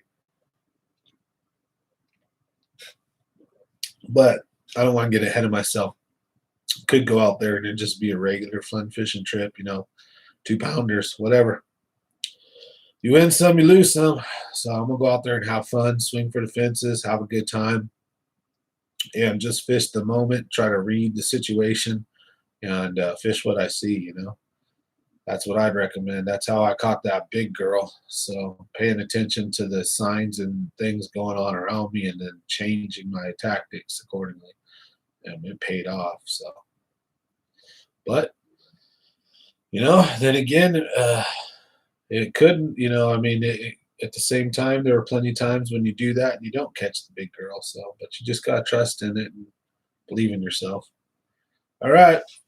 You're out, Josh. Thanks for being part of the channel for tonight. Hopefully we'll see you guys on the next one. We're here every Monday, Wednesday, and Friday, 7 to 9 p.m. So where did you guys catch the double digit? At Don Pedro. So thanks for watching, Josh. We keep it real. See you on the next one. And Clara Rica Ball asked, where did you catch the double digit? So that was out of Don Pedro. So now I've got my McClure, my Pedro, I've got Deltoid, Eastman. So, yeah, nice. Let's keep stacking them double digits and keep hunting them down. Like I said, I'm going to do a lot more night fishing to try to hunt some double digits, just to try to catch multiple or some more in a shorter span instead of like one a year. So far, I've caught a double digit every year the last 2 years. Right, I got one last year, got one this year. Yeah, DP's awesome. DP's an awesome lake. So you want some tips, Ivan, to catch a double digit? Tip number 1 to catch a double digit is fish at night. Tip number 2 to catch a double digit is fish at night. But it's power fish, so less finesse fishing. If you're going to do fishing at night, remember fish can't see as well.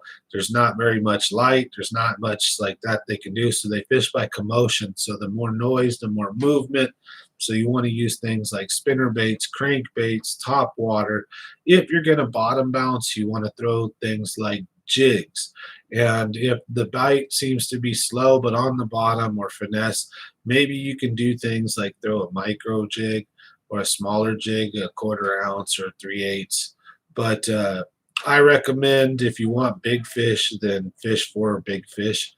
So that's going to, again, if you want those odds increased, fish at night, fish near the shore, fish reaction and power. You don't have to necessarily throw big lures. Hint, hint. The lure that I caught my fish on was this big. So caught monster fish. It's just knowing where to put it to, being, parallel to shore most of the time at nighttime. Hold on. What, fool? I'm on live stream. I know. I'm gonna Little beat man your ass. wants to What do see you you want? Fucking before say we something. eat. Fuck you up. Little man.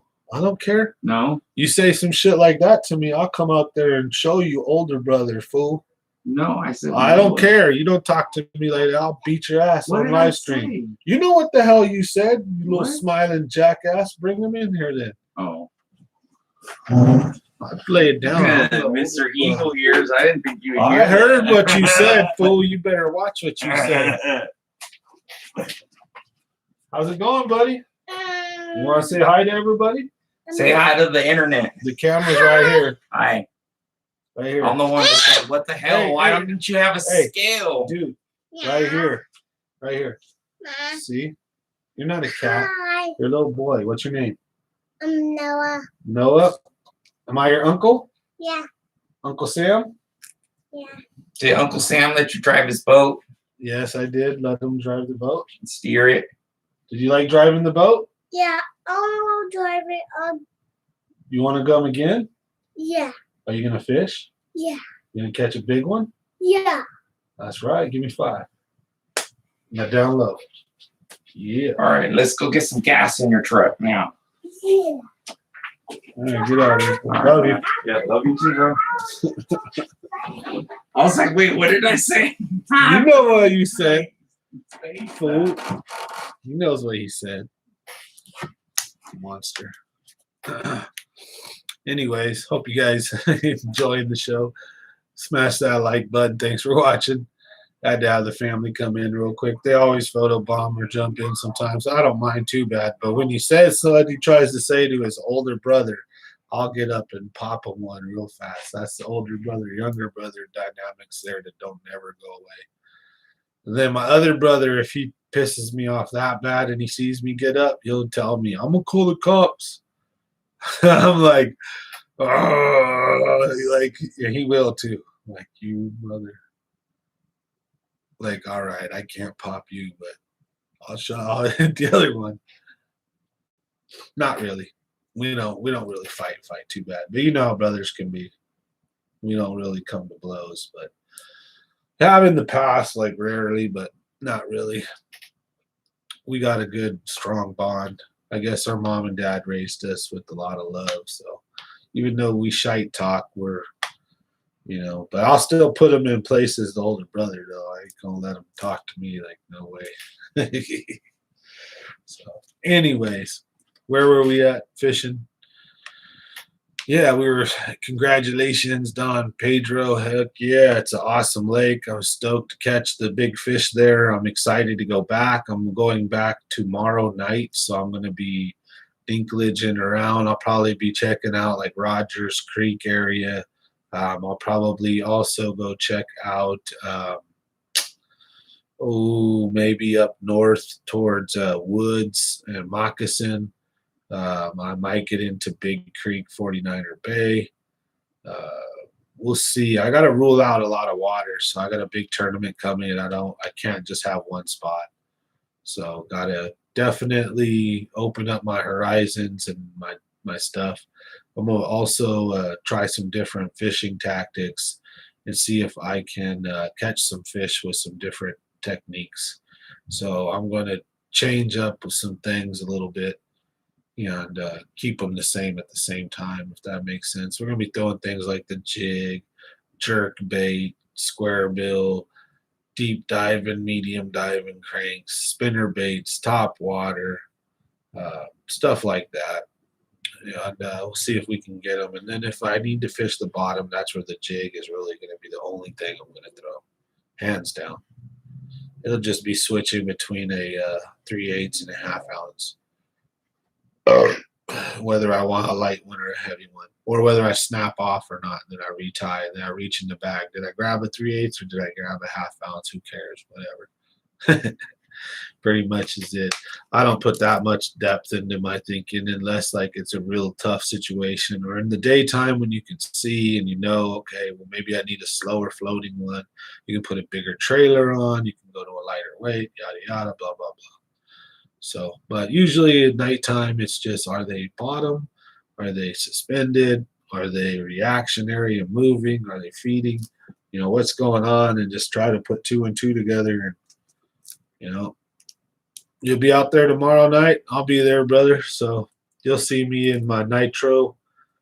So I'll be out there in the Common Sense Mobile. So I'll be all over where you see me, or where I said you'll see me. And I'll probably be out by Solomon's Mine in Rogers Creek.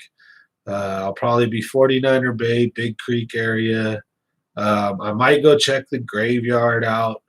And then up in North Lake, I might be either in Woods, Moccasin. I've got to do some running, so I've got to fish at least at 2 hours in each one of those spots to give them a fair shake, and not get stuck in one place for too long. Cover some water and find out how productive each spot really is, so that I have my spots nailed down. But there's going to be some main lake stuff that I would recommend fishing. But a lot of the big fish, in my opinion, are going to be inside of, like, not necessarily coves, but little mini coves and bays where the fish are pushing, like bluegills and trout or something that's going on, and they've got them pinned in there, and they're just raping them.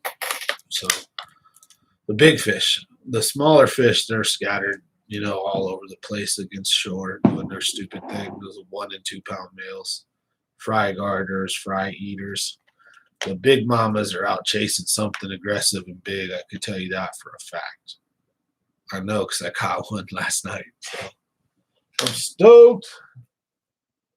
And I don't mind sharing my tips and tricks. I don't care. May the best man win, dude. I'm not going to tell you exactly where and on what right now. But after the tournament, I sure will.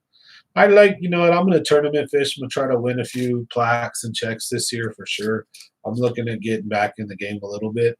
But the big thing is I'm doing this to help everybody and to help fishing. So, like, this channel, why I share what I share, I'm not doing it for likes or to try to be liked by anybody. I don't get money and recognition or fame. It's a fun thing to do. I wish I had been doing it all along, honestly.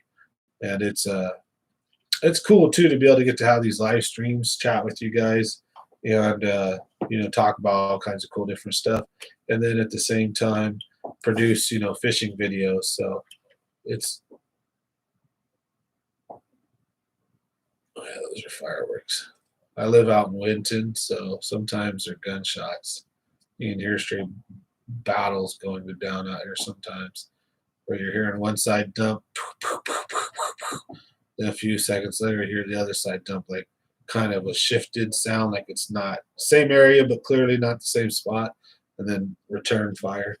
It's like, wow, really? Okay. So, but yep, DP, baby. I'm excited to get out there and have some fun. So that's where I'll be tomorrow night.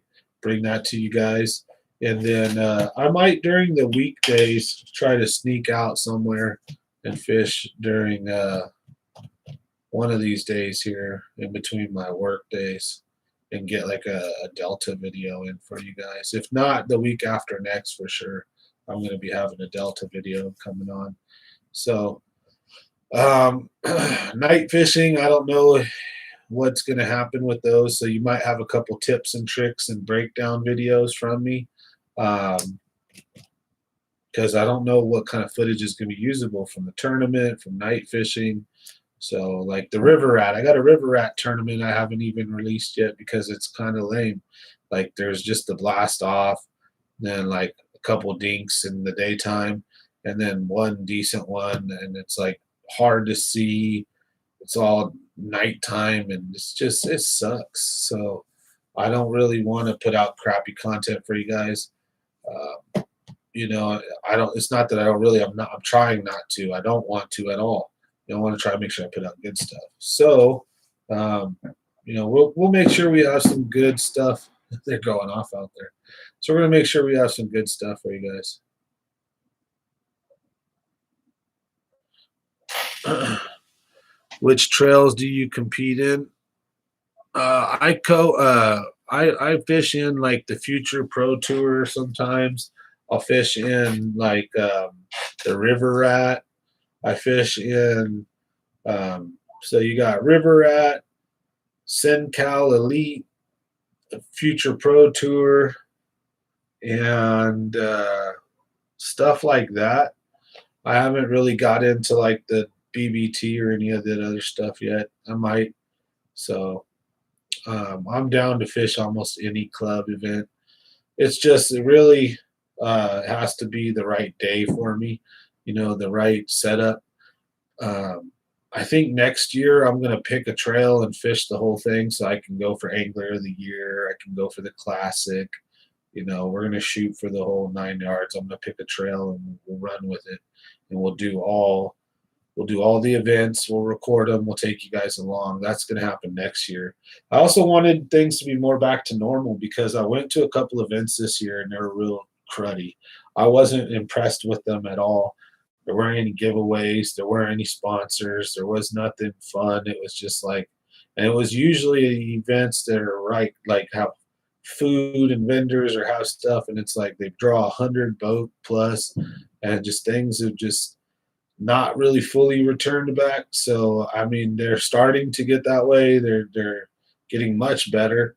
So I'm hoping that next year I can jump in. Like I said, I'm going to fish it like a football team kind of, and fish a full track all the way through. And then I might even take two of them on, fish multiple ones. But we're going to do that next year for sure. Now this year, since it's like halfway through, we're going to close this year out with personal fun fishing, with growth and maturity for me. So you guys are going to see me genuinely learning on the go when I struggle with things like the jig, and when I struggle with stuff like the swim bait. And when you guys see me pick up these glide baits and start hammering fish with them, I've caught them before, but those are some of my weaknesses. You're going to watch me struggle and grow and learn, and hopefully, maybe learn along the way, or maybe even give me a few tips too, because I'll take them as well. So I'm going to get out there and hopefully grow this channel by just sharing and being, open and awesome. And hopefully we get there. I see a lot of other guys, and what they do on their channel, and we're all unique and different. So, and I think it's cool to watch different people and get different takes on how people catch fish. Because I also noticed, for example, I'll be out on the Delta and I may be focusing in on post-spawn fish while there's still plenty of fish spawn, and then one guy, he may be only focusing on spawning still.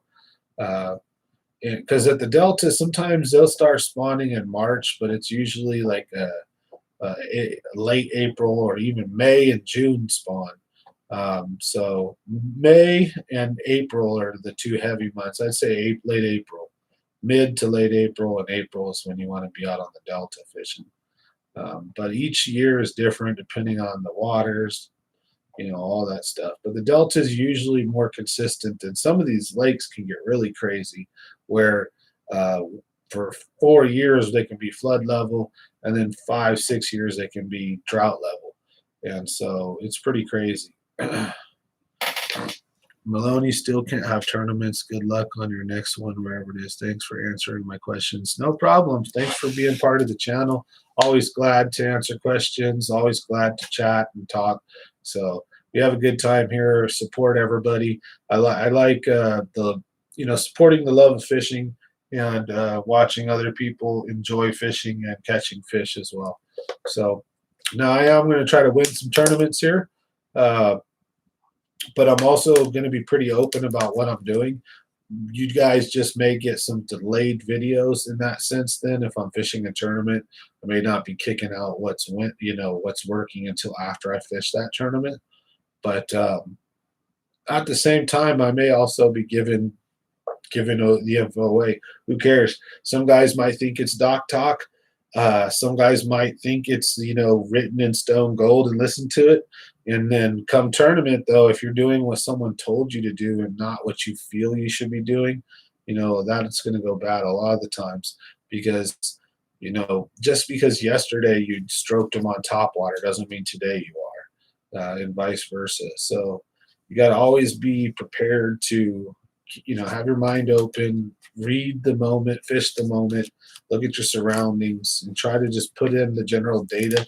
And like this is basic fishing 101 as far as like try to think, okay, well, where do the normally what do the bass magazines and what do the pros say the fish should be doing in these conditions? And if you actually put them together and you start adapting, you'll find that yeah, when it gets windy, an LV 500, a jerk bait, a spinner bait, and some top water can really become pretty good. When it's crystal clear skies, sometimes you need to revert to these little dinky little Berkeley gulps or clear worms with drop shots and flukes or weird weightless stuff, to trick these fish to get them to eat. And they ain't going to hit your loud, noisy lures. So it just depends, right? Each situation can be different, depending on time of year, water temp, all that good stuff. So, and it's not that complicated either. It's just like some of it's luck. So just get out there and try, and you're going to catch some big fish if you fish at night. That I can tell you. That's the one thing I feel super confident where it's like, I think that's set in stone that right now, as an angler, if you want to get out and break your PB or catch a mondo, get out there and fish at night. I did it within a week of releasing a video talking about it. And within my first 2 weeks, this whole year, I haven't really been doing much night fishing at all. And my first 2 trips, I do a tournament. I dump a bunch of decent fish. I struggle, but have a good time. I didn't release that video. But this second trip here, bam, double digits. So I'm excited to get out and do much more night fishing. And I recommend that if you guys can tolerate the, if you got the good eyesight, if you got the depth perception to not, cast on shore, if you can tolerate, you're going to lose some lures. So, and I highly recommend, it's cool to go with someone. Just make sure you keep your distances, because one thing that will happen a lot at night is you may go back to cast and someone may have their pole all out and just chilling where your casting zone would be. And then when you go back and you catch their line and you backlash or reel up, that happened to me. Like it almost happens every trip at least once. And it's usually me that does it too. So, but there's challenges that we all face. So nighttime fishing isn't just like perfect, but definitely increased chances of catching a mondo. So hope you guys enjoyed tonight's show. How you guys doing? Looks like it's almost 9 o'clock already. So I think we're going to take off soon. Do you guys have any questions, any comments, any topics, or any subjects you guys want to go over before we get off? As always, I'm more than happy to leave this final 10, 15 minutes up to you guys, or it may only be 5 minutes. Let me know in the comment section if what you guys want to do, and I'm more than happy to do it. So thanks for watching. I'm just going to hang out. We're going to watch the comments for a while. I might ramble at you here and there, but you guys let me know what you guys want. Otherwise, it's almost 9 o'clock. Time to sayonara, hit the sack, crash out, chill with Casper, go to bed. And give you the juice, bro. You need to catch a fat bass. Just need to fish at night, dude. That's all. Come fishing with me one of these days. You're a member, right? I don't know if you guys realize, but in the members thing, for being a member of Common Sense Fishing, you get a free giveaway like once a month. Plus, out of the members, you get an option to fish with me once a month. I take all the members and I put their name like in a giveaway thing, and you get a chance to fish with me. So if you want to fish with me, it's not hard at all.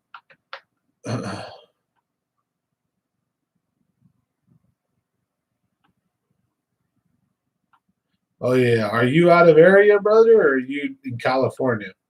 I forget. I thought you were in California. And then I think I'd seen some of your posts, maybe not. I'll forget.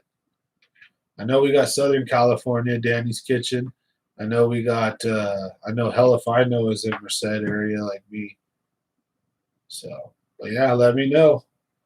But for the rest of you guys who are members, you guys know that once a month we have that.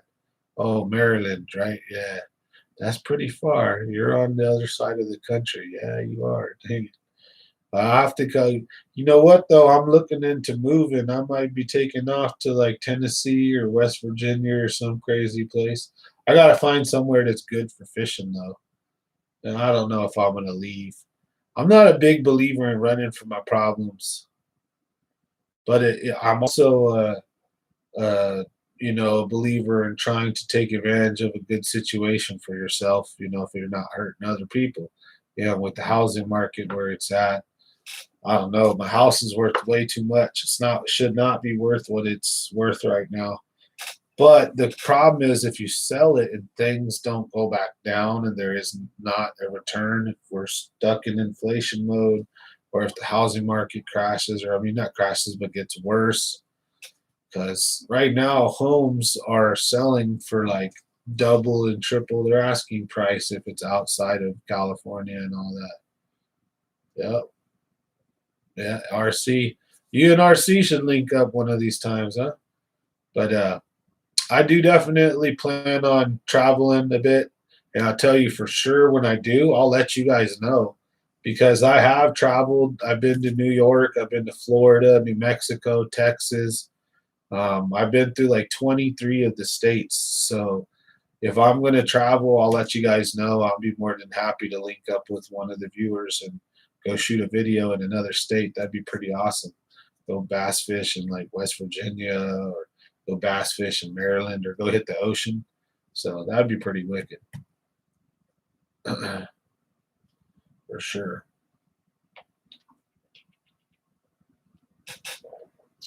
Couldn't do it all the time, but it would be lovely to do like once a year type thing. Go fish with a viewer who's from another state.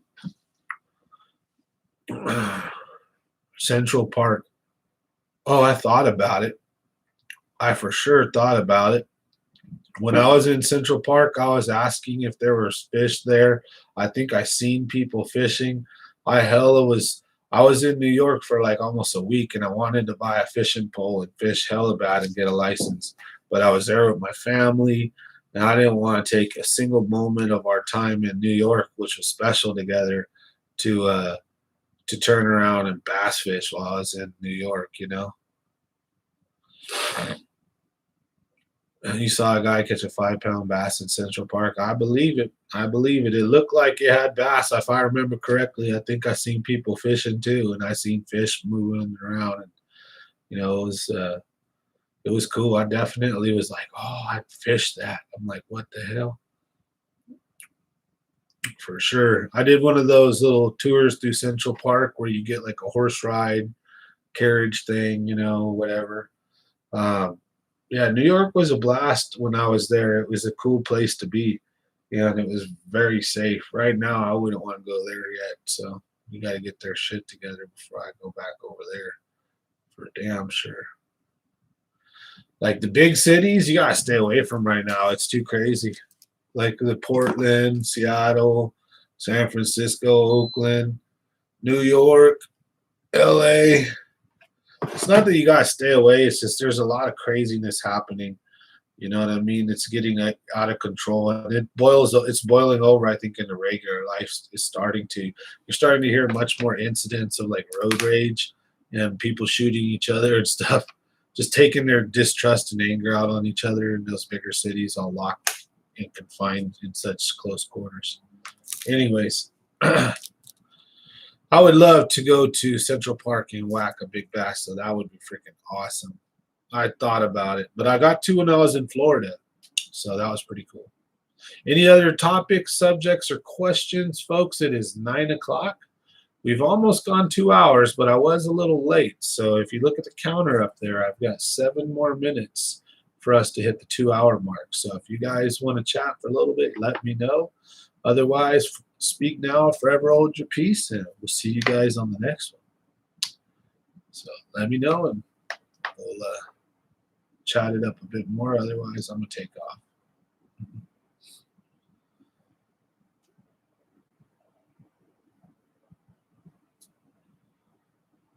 Well, folks, ever use a big swim bait? Not often. And I've never caught a big fish on one. I've never caught a big fish on one, but I've used them. I've got a guy that I know who uses the Mike Bucka bluegill and catches, some 4s and 5s. But I just don't like have the confidence in throwing them. But you know what I need to start doing is throwing those at night, because I love night fishing, and I think that these guys throwing these giant swim baits, they're catching these big old 10 and 14 pound bass in the daytime. I think if they were throwing those same exact swim baits at night, I think that their chances and their numbers of fish will go up tremendously, as well as probably the size of some of them. I think you're going to get some of the biggest, smartest fish in the lake to hit your lures at night, because you can catch them slipping. And definitely a big swim bait would probably be something I need to start throwing more. And if I can start throwing it more at night, then I believe I'll probably start having the confidence to throw it more in the daytime and during like the conditions that it calls for it, right? So like, is it low light? Is it, windy? Is it cloudy?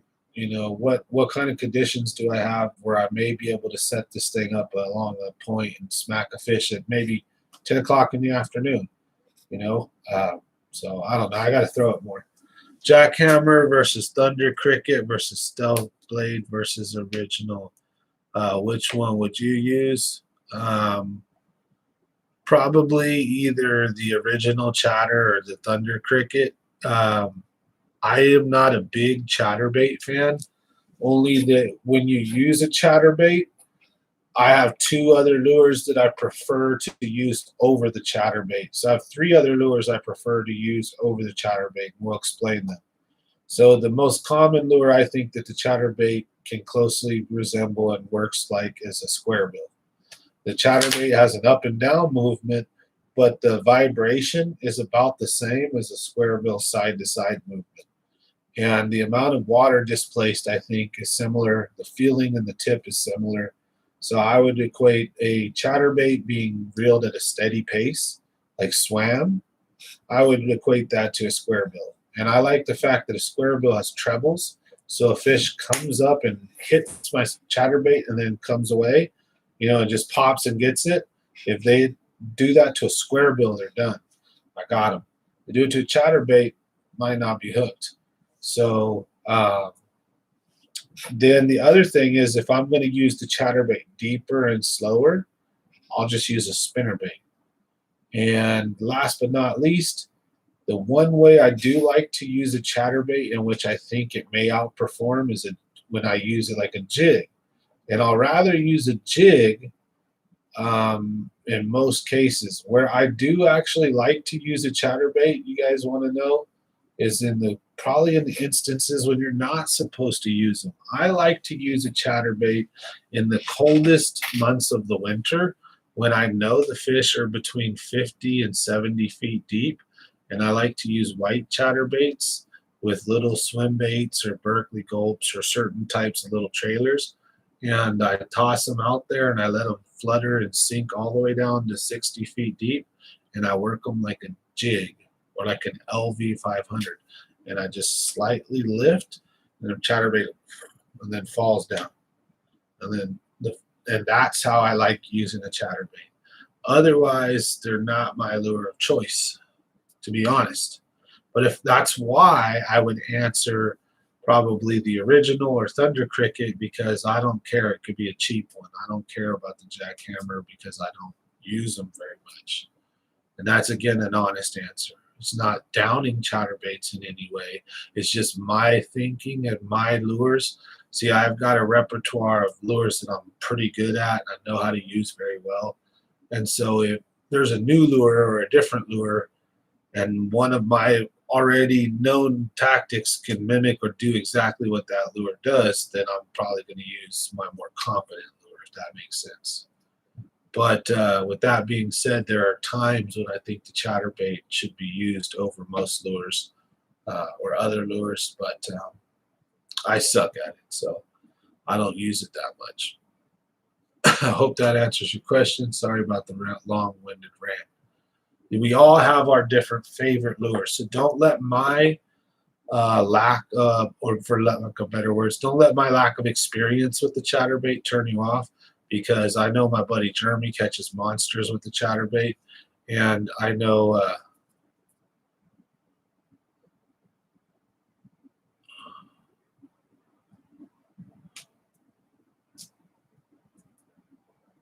yeah, if you send me a screenshot, I'll read it for you. Um, a lot of times trees tend to look exactly like that. It just depends on what radar you're using, or sonar, sorry, and what sensitivities and whatnot.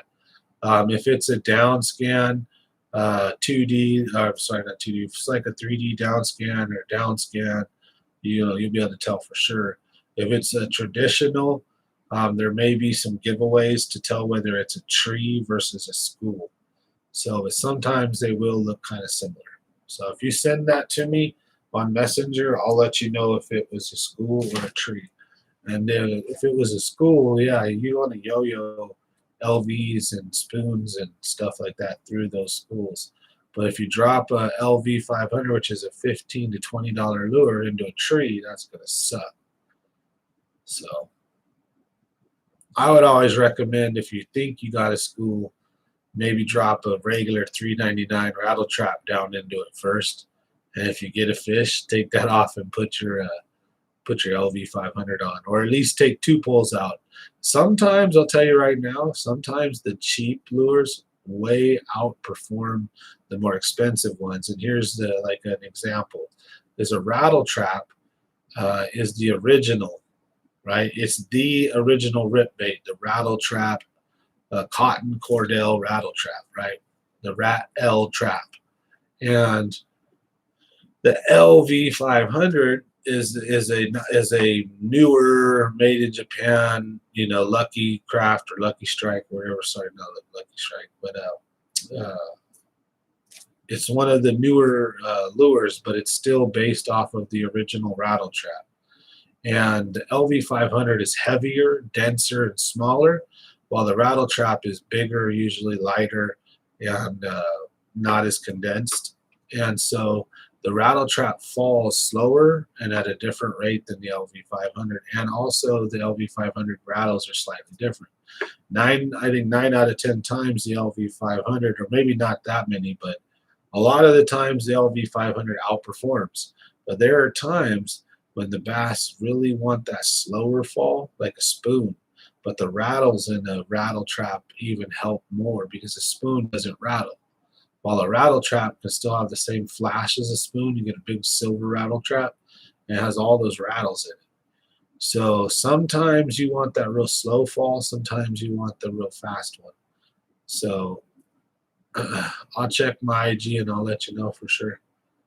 But here, I'll do it right now live. Let's do that. Let's see, I got it on me. I'll tell you if it's a tree or if it's a, we'll get that out the way right now.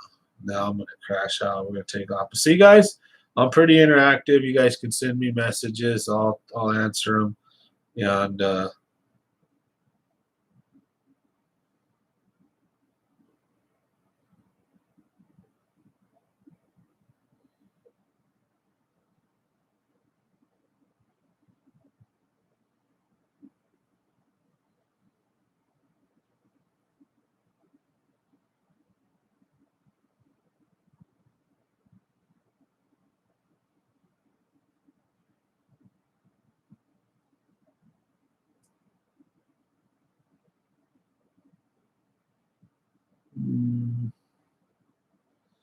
that looks like you got a big ass school of fish, bro.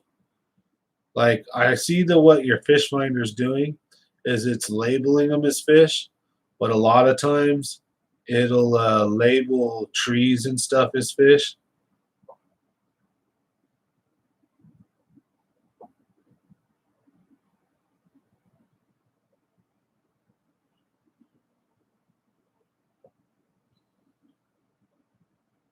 Oh man, that's too funny. All right, so Yeah, that looks like that was a big school of fish. The reason why I'd say that is it looks like, let's say, do you mind if I show everyone the picture? All right. So we're gonna show you the picture here, and I'm gonna explain why I think it might have been a school of fish. All right. So a cheaper fish finder sometimes will not, it'll show you a fish when it's really not a fish. The arches are usually fish, yeah. And so what happens is, I got a buddy calling right now. I can't answer right now, though. I'm doing my live stream and I'm about to crash. I'll talk to him tomorrow. So sorry if you're watching Fisherman, dude. I'm doing my live stream. I'll answer you later. And at this point, I'm probably gonna crash out. But tomorrow, though, I'm gonna go hit Pedro up. I'll talk to you about what goes on, this and that. So we'll get it figured out, though, brother. He's still calling. So little arches are fish, yeah. Man, he wants to get a hold of me, don't he? All right, well, look. I'm going to show you guys. Look at. So the reason why this looks like a school of fish. So if your boat was stationary,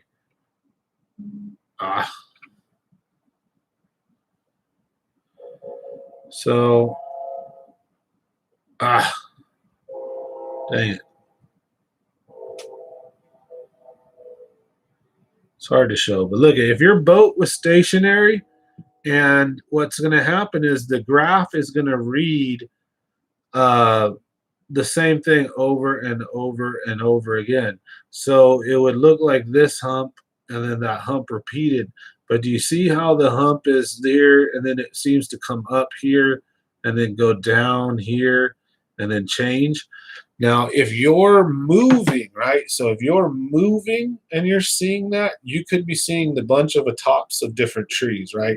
And you're going over and you're seeing a short tree, a medium. But if you're sitting still and your fish finder is reading, what happens is it's reading and your screen is playing the information back across for you guys, right? And so and it plays it in like a time lapse. So if you see the thing, the what looks like a tree or a school or whatever, and it's going up, down, this way and that way, that's a big ass school of fish, because a tree, you would see like the sonar would read, and they would read the tops. It would read like this big tree thing, right? And then the tree would go away, and then the same looking tree would come up and then go, and then the same looking tree. If you're pretty much standing still, if you're moving a little bit, the tree might look different based on the angle that you're seeing it, but it should look similar. And based on the fact that one of those plumes looked real tall and skinny, and then one looked super small and narrow, that looks like you ran across a big school of fish. Now, you may not have, but the only way to check, man, is drop a lure down there and try and see. It never hurts. If you get stuck in a tree, you got stuck in a tree, so what? Break your shit off, and then now you know that's a tree. And if you come across enough of them and you try to think they're fish, then you know how to spot trees on your fish finder. But the way that was just so overloaded like that, usually your fish finder is either going to be broken or you ran across a huge school. Because on my fish finder, you're just going to see random 1 or 2 fish here or there, or you might see a streak here or there. But to see just a huge cloud like that, that's usually either a big school or, yeah, a tree. And the only way to know is to drop down and see. But like I said, on mine, I have 2D. Like I can down scan and I can look down and I can see it'll look like a lightning strike almost upside down. I actually see the branches and stuff. So, each fish finder is different. Yeah, next time just try it out, bro. So, but thanks for watching, guys and gals. I really appreciate it. I'm going to go ahead and take off for the night. I am tired as heck. So, thanks for being part of the channel, everybody. Thanks, James. Really appreciate the back and forth with you. Hope everything helped out. Hope you get out there and you guys catch some fish. Everybody have a good night, and we'll see you guys Wednesday is the next live stream. I've got some videos coming out in the meantime. And we got also the Friday live stream. So we'll see you guys on those. I don't plan on missing them. And remember, if I miss a live stream, look for me the following day. I'll try to make it up to you guys. So thanks for watching, and we'll see you guys on the next one as always.